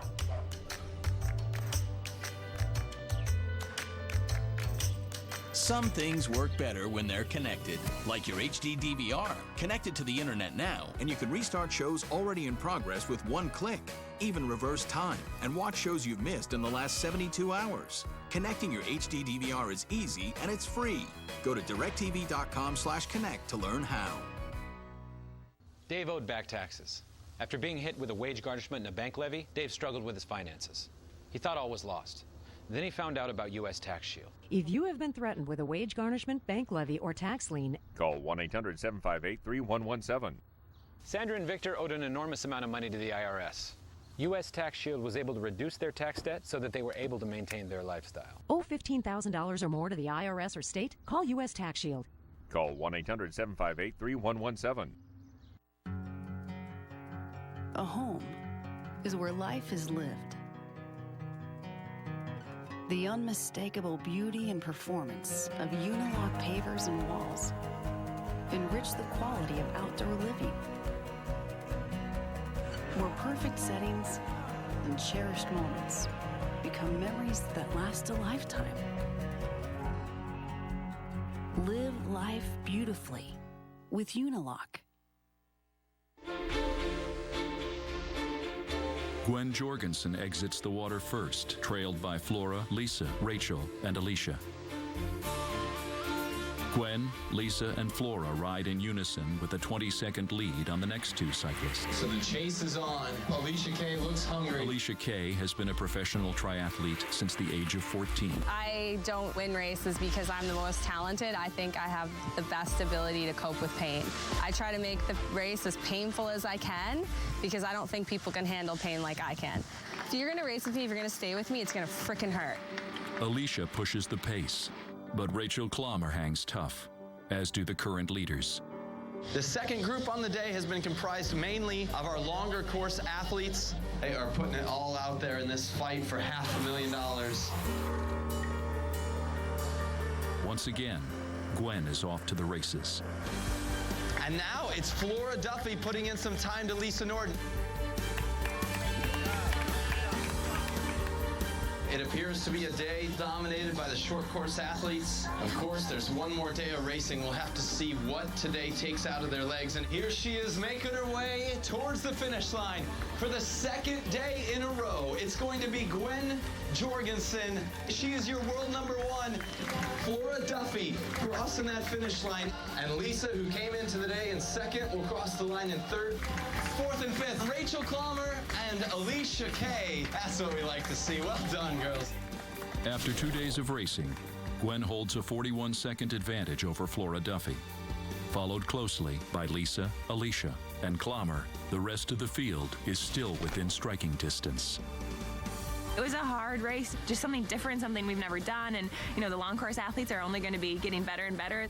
I've never raced 3 days in a row, so it'll be quite interesting. Don't know how my body will react. I'm going to be really tired tomorrow. I hope all of them are pretty tired, too.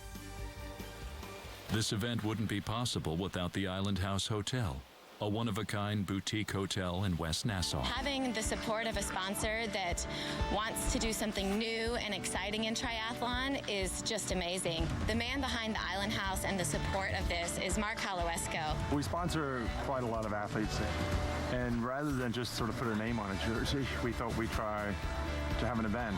So it's just fun for me to showcase not only the hotel, but this island. The facility here with the 25-meter pool, you've got the gym, beautiful surroundings, what more can you want? I gave him the idea of running a race here, and he said, Luke, if you can do it, I will back it. To have this race out on Highbourne Quay, it's just a very unique experience. The first race that I've ever been the race director of, real exciting that now it's finally come to fruition. I'd really like to see how high up I can place, and I think, you know, I'm one of the strongest cyclists in the men's field, but my running just isn't at the level of the Javier Gomez's and the Richard Murray's. They're just too quick for me, so I'm going to have to either swim and bike really quick and hold on for dear life, or they're going to give me a good butt kicking. The men prepare for the longest race of the triathlon. They will be challenged by the course and the competition. I try to be relaxed and just focus on what I have to do. You always have some nerves and some excitement. I'm thinking, okay, I need a good start, I need to get out hard. We're all there to bloody race and to kick each other's ass when that gun goes.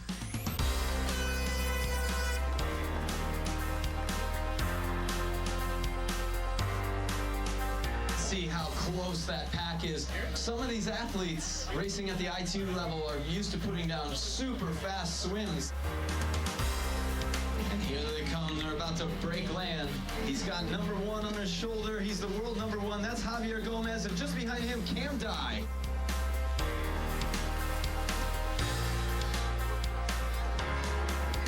It is a group of 4. That is Cam Dye on the front, Tim Don, and Richard Murray. So those 4 guys definitely able to crush it on the bike. The men are focused on the battle at hand. Ben Hoffman working hard, Luke McKenzie, Barrett Brandon, and Leon Griffin in that group. The chase group narrows the gap. Leon Griffin's chain pops off during the far turn. The pack rushes away while he stops to fix it. Leon is one of several athletes sponsored by the Island House. I did a lot of short course racing 10 years ago in Australia, and I've been an Ironman / kind of long course athlete ever since. I really think it does actually play to my strengths. I've been training specifically for this, knowing that I was coming here since January. So I've had a whole year to prepare mentally for it as well. You know, with all the money that's on the line, I don't think it's an event that you can pace yourself. You just got to go balls to the wall as hard as you can for as long as you can until you blow up. Leon grinds his way back into contention. That group stays the same, working hard, the 4 of them, and check it out, Ben Hoffman and Luke McKenzie. They've left everybody else in their wake. Tim Don is first on foot, but his lead is short-lived. It is Javier Gomez, Richard Murray, Tim Don, and here comes Cam Dye, Ben Hoffman, and Luke McKenzie, and Leon Griffin working really hard to close that gap. Well done, Leon. Meanwhile, the long course specialists are struggling to keep pace.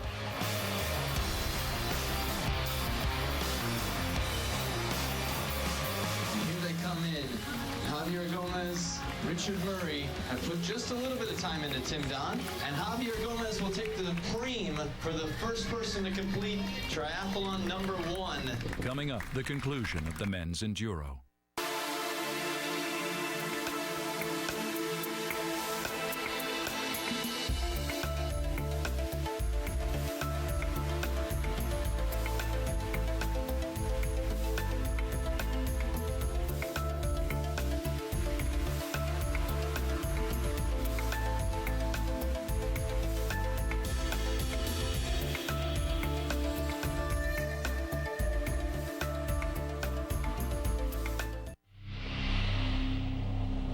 The vast stretches of the unknown and the unanswered and the unfinished still far outstrip our collective comprehension. Why choose this as our goal? Why climb the highest mountain? We choose to do things not because they are easy, but because they are hard. With a title loan from Speedy Cash, you can get up to $2,500 cash on the spot. Get the most cash out of your car and into your pocket. With Speedy Cash, you'll always get the most competitive rates. Keep your keys, keep your car, get your cash.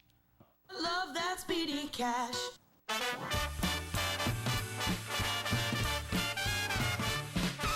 Swinging out to Vegas for the weekend. Roll, just roll those dice.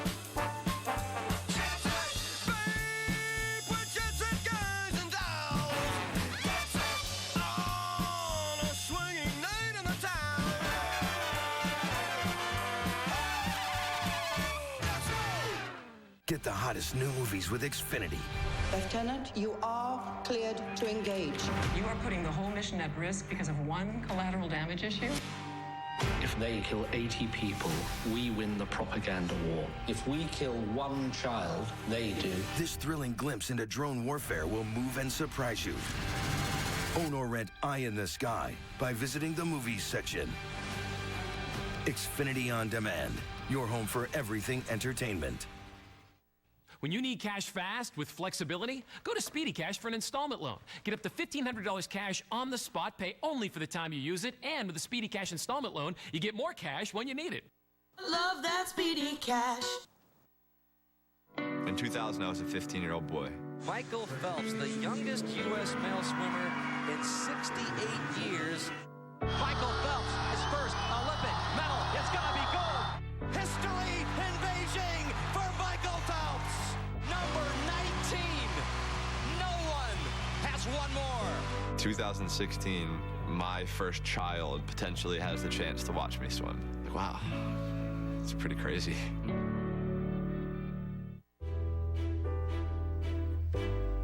The enduro race continues. And here he comes, Javier Gomez. He takes a brief glance back to see what the gap is, and now the realization that it's a draft legal race, but he's going to be on his own.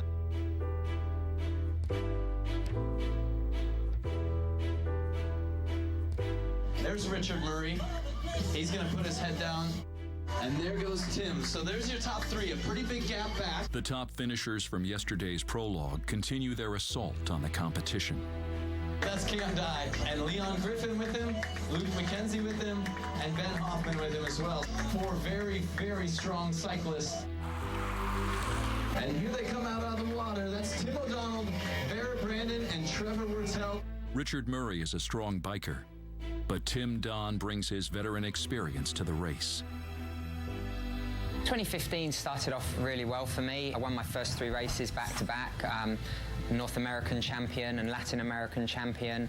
You know, I focus mostly on the 70.3, so it's 4 hours of endurance. When it comes to the mental side, I get lots of confidence from my training. I've done what I can as best as I can. Try not to worry what you're doing, because at the end of the day, I can't control what they're doing. Consistent all year round. You know, he's one of the guys that can do well in any race. You can throw him into 70.3, full Ironman, Xterra, everything. You want to stand up and go, yeah, I beat Javier. Yeah, you know, I beat Jan Frodeno. You know, those are the days we live for. Tim catches up to Richard, and they work as a team to attack Javier. 25 seconds. The chase group remains a steady force of 4 riders, trailing the leaders by half a lap.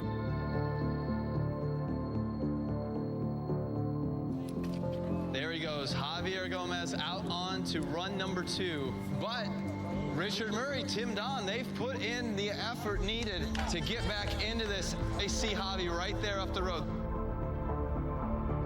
Cam Dye, Leon Griffin, Luke McKenzie, and Ben Hoffman. Shoes on, helmets off. That's 125 to Javi. The second run is one of attrition as the chase groups begin to divide. It is hot out here on Highborn Key, and these athletes are feeling it. But the leader pounds the pavement with a purpose. You have the pressure when you are number one for a few years. Everyone is trying to beat you, and you have to always try to keep improving. You know, if I want to be world champion next year, it's not the same as back in 2008. I need to go faster than then. There goes Javier Gomez, all alone, as he has been for almost the last hour. I used to kick his ass when he was a junior and I was world champion, and you know, it's great to see him rise and see him do it.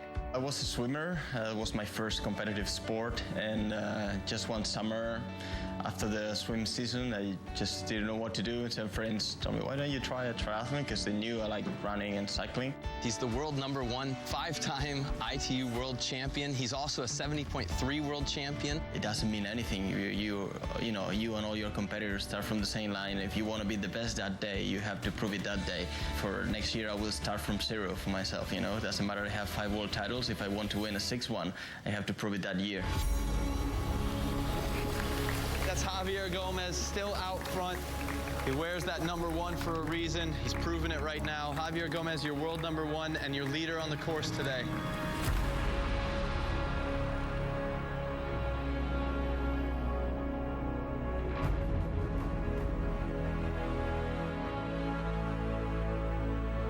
That's Tim Don and Richard Murray, 40 seconds back from Javier Gomez. Great job, guys. Great job. And here's the chase group.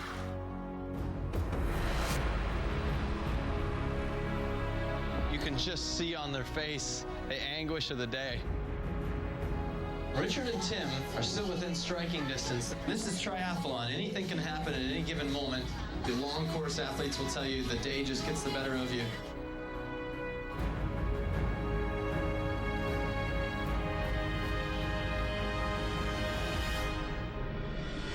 Two more miles to go. You can just see the toll that this is taking on these athletes.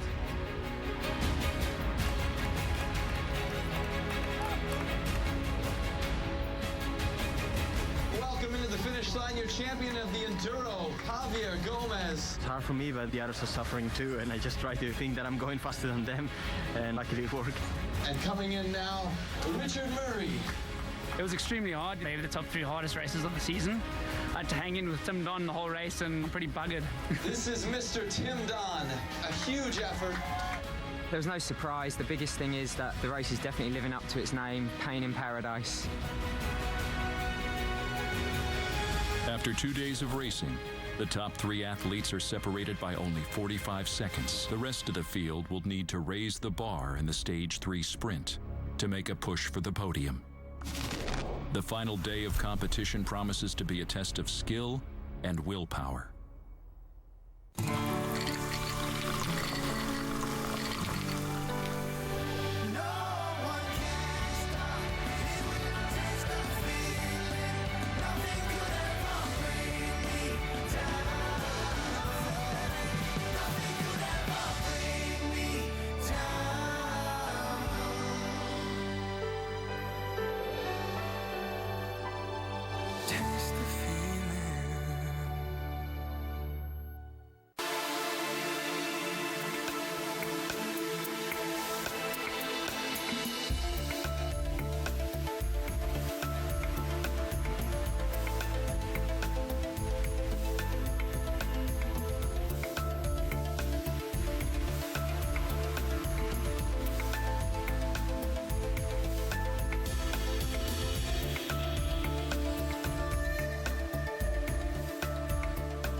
See you tonight.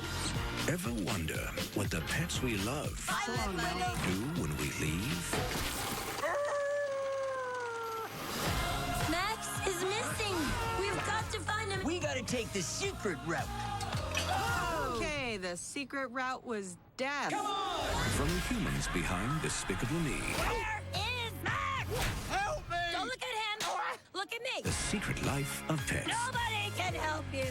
Rated PG. To make it in Chicago, there's one thing you better be ready to do. Step up. Step up to the plate. Step up for your teammates. The Sox and our fans are cast from the same die. We get knocked down, then get back up. We dust ourselves off, tighten up our grip, and dig in. We give no quarter. We give every ounce. We win or die trying. It's time to step up.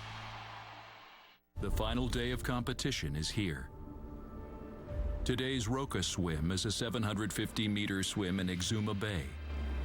This body of water is noticeably rougher than Horseshoe Bay, and it's the longest single swim lap of the competition. The swim is followed by a difficult and long transition uphill for the 20K Cervelo bike.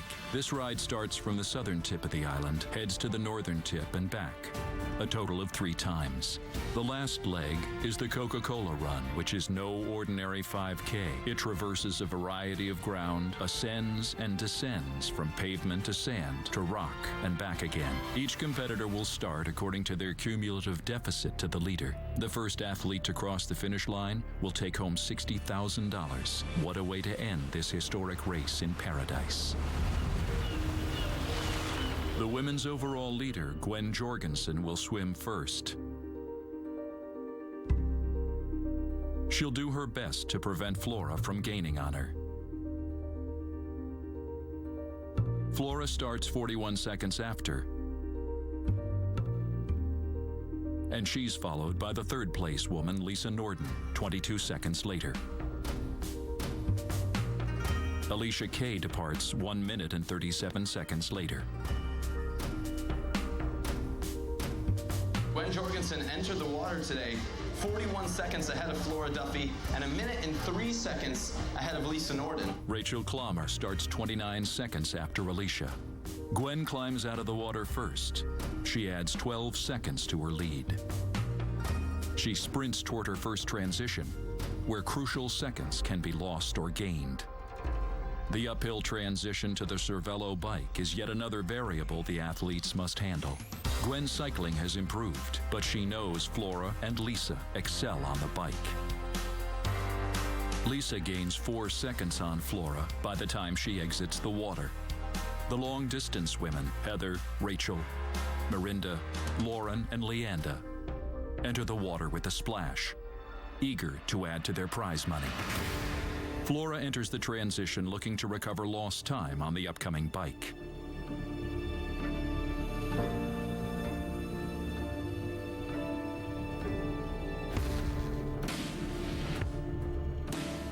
Rachel Joyce, a 3-time podium finisher at the Ironman World Championships, is another huge name in the world of long-course triathlon.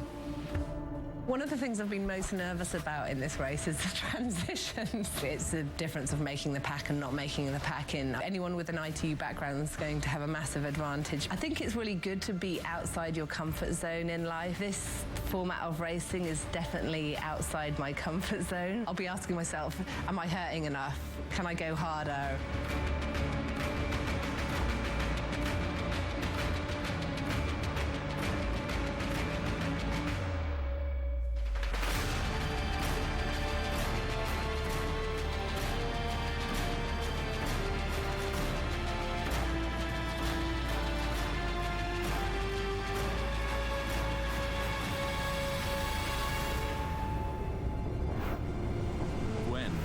Her lead.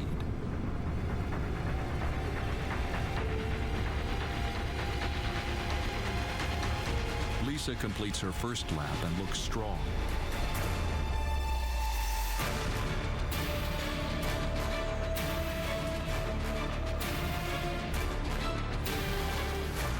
Lisa is within striking distance of Flora, while Gwen pushes on, knowing Lisa and Flora are gunning for her.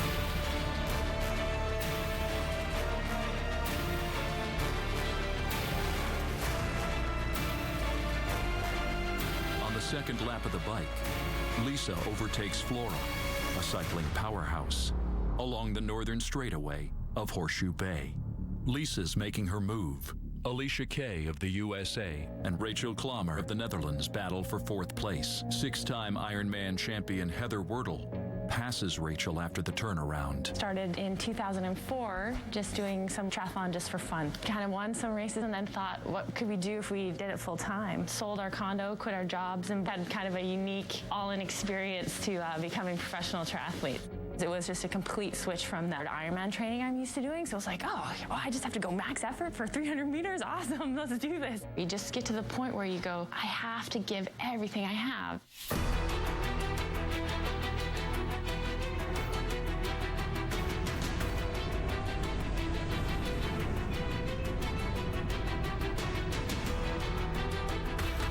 The gap between Gwen and Lisa shrinks.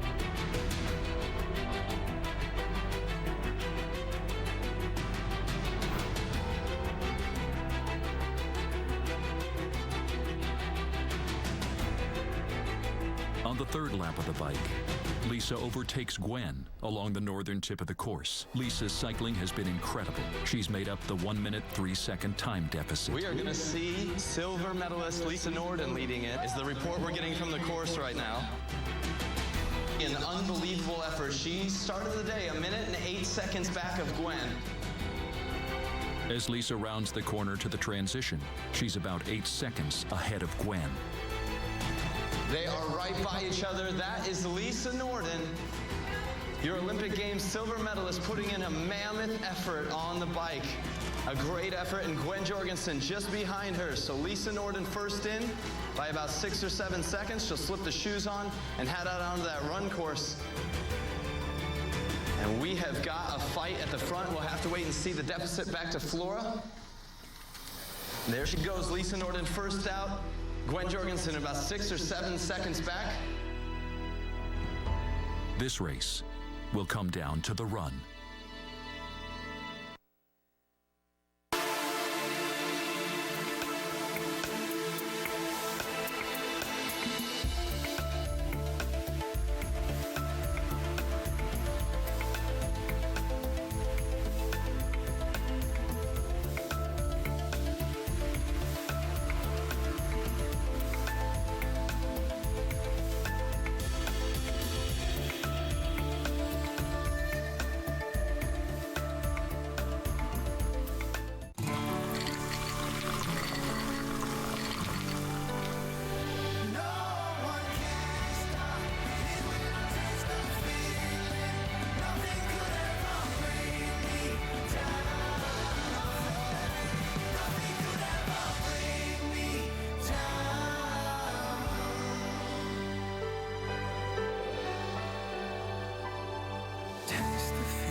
If you or someone you know needs legal assistance, I'm here to help, because at Aiken Law, every injury is personal. There it is. This is where I met your grandpa. Right under this tree. Some things are worth holding on to. They're hugging the tree. That's why we got a Subaru. Was it that tree? The 2016 Subaru Outback. Love, it's what makes a Subaru a Subaru. Next time, save time with the online check-in app from Great Clips. No more waiting around, because now we'll be waiting for you. Download our free app today. Great Clips. It's gonna be great. It's time. All the hard work and dedication. Yo, me. I'm a champion! Come on, DC! It's time.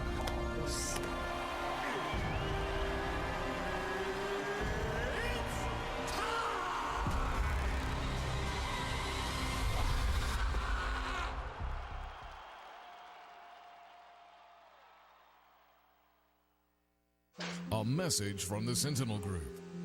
For decades, many Americans working in the trades were exposed to environmental hazards without their knowledge. While the dangers of one such airborne threat, asbestos, have long been known, efforts were made to hide the risks from the public. The result is thousands of cases of asbestos-induced mesothelioma each year. Those who worked in these trades and who were exposed to asbestos have been harmed by hundreds of companies who produced asbestos-laden products. If you or someone you know has been diagnosed with mesothelioma, get the best care available. Then call us. The U.S. Bankruptcy Court has established asbestos trusts with over $30 billion in assets and more than 500,000 claims filed. Act now, don't wait. Call the number on your screen now and learn about your rights to compensation. Call right now. Please call 800-348-3159. That is 800-348-3159. They are fighting for $60,000. Now, Flora is a great cyclist in her own right. These three will have opened up quite a gap, but now Flora's got the task of running down the girls at the front. Within the first 300 meters, Gwen sneaks ahead of Lisa. But it's short-lived. As they enter the beach, Lisa overtakes Gwen by a stride. It's the first time that Gwen Jorgensen has not been in command of this race. She's led since the prologue on day one.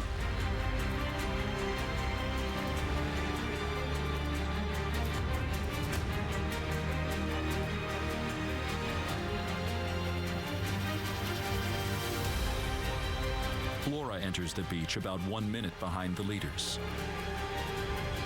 She still has them in her sight.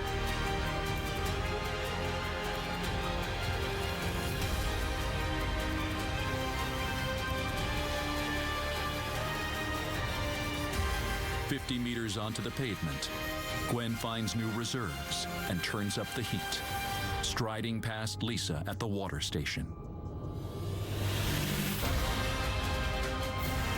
Alicia Kay and Rachel Klammer continue to battle through the final transition. Gwen proves too much for Lisa as her legs spring over large tracts of ground with each stride. She creates a 25-second lead.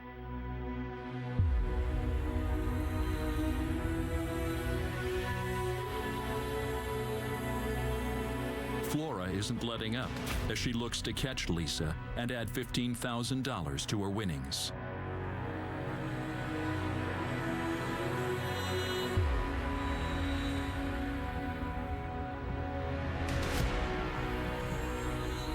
She is the most phenomenal athlete ITU has seen in actually ever, probably. The run is her strength. She just beautifully pulls away from the competition in every single race. USA Triathlon recruited me into the sport of triathlon. And they said, hey, we think you'd be good at this sport.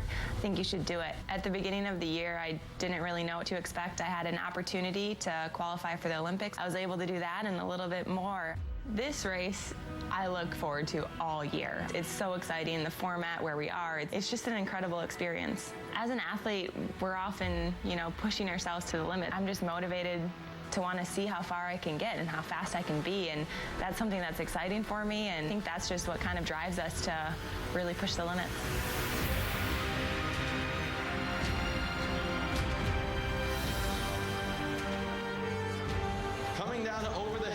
is going to be your champion. She is going to take the crown here at the inaugural Island House Invitational Triathlon. $60,000, Richard. Your ITU World Champion and world number one. Give it up for Miss Gwen Jorgensen. The #1 triathlete in the world proves her abilities and captures first place at the inaugural Island House Triathlon. And here she comes. She was able to hold off the likes of Flora Duffy on the run. Yes, she'll give a kiss to the bike. Lisa made Gwen earn her spot and finishes second. To cut Gwen's lead from more than a minute to just 33 seconds is an incredible accomplishment. Give it up for Miss Flora Duffy racing out of Bermuda. And she'll be taking home $30,000 here with her third place effort. Flora finishes third after a gutsy performance and a hard And run. here comes our fourth place, Miss Alicia Kay. And look at how close it was. Fifth place and $20,000, Richard. This is Miss Rachel Klammer. Miss Heather Wertel, sixth place here today.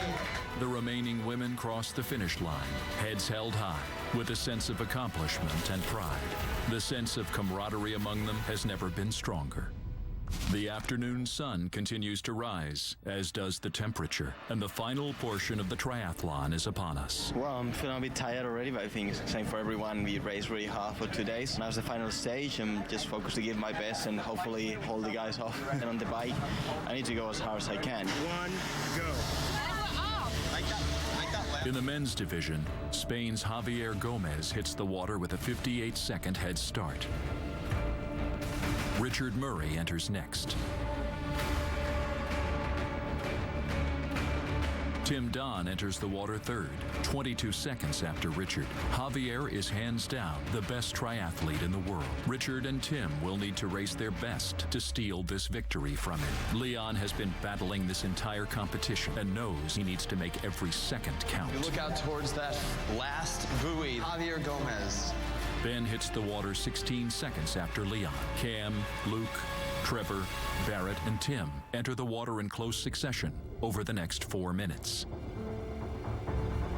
Javier finishes the swim in 9 minutes, 18 seconds. He's increased his lead by 23 seconds. And this is Richard Murray racing out of South Africa. He'll be chasing Javier. Richard Murray exits the water next and knows he needs to make up time on the bike. Transitions are where sprint triathlons are won and lost. Javier's transition is smooth.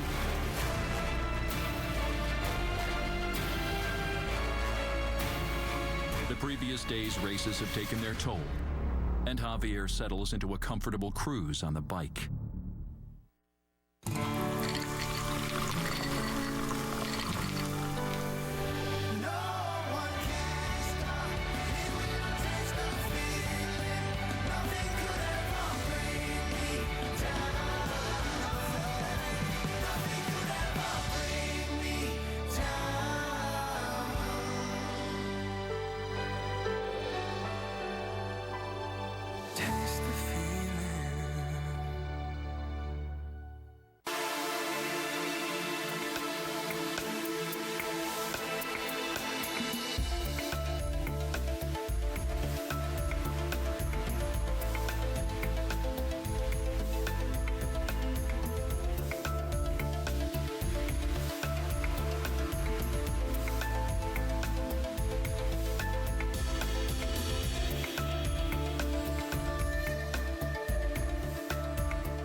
If Buster Posey wanted to save money... Hey, Lenny.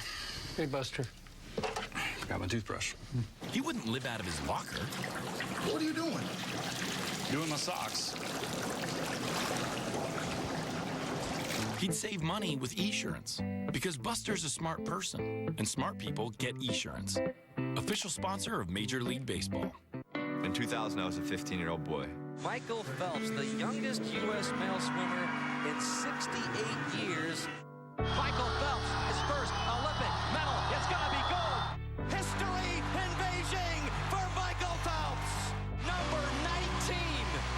No one has one more. 2016, my first child potentially has the chance to watch me swim. Wow. It's pretty crazy. Richard Murray has been on Javier's heels the entire triathlon. He's really fast, especially in shorter distances, so he's probably the guy to beat here. You know, you could be the favorite, but, you know, there can always be slip-ups. The 3 days of racing, you have to be pretty strong to handle that. Some people are, like, afraid of the unknown, and some people are excited about the unknown. I heard the race was around, and I said, I must be there. The 4th, 5th, and 6th positions are still in the water. Tim exits the water 38 seconds after Richard.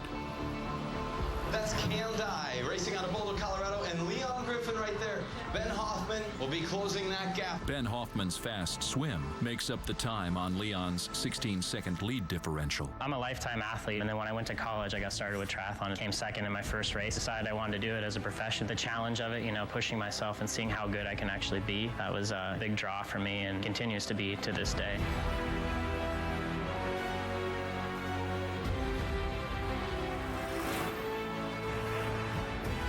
Richard and Tim pursue Javier, their legs pedaling hard. And this will be Luke McKenzie into transition. Barrett Brandon, your All-American swimmer. Trevor Wittel. Trevor has had some great bike speed this weekend. He's going to look to do that again. Javier completes his first bike lap and shows no signs of slowing down. With each lap on the bike, Richard and Tim shave seconds off the lead enjoyed by Javier.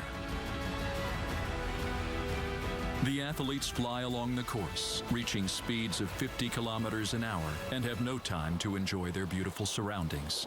Ben's on Leon's heels, just 9 seconds behind.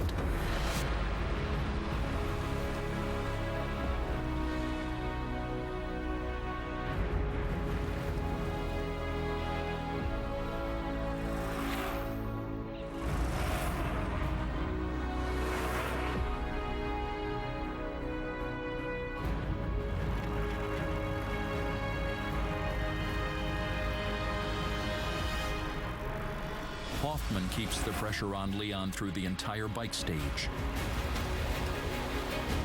Javier turns to head out on his third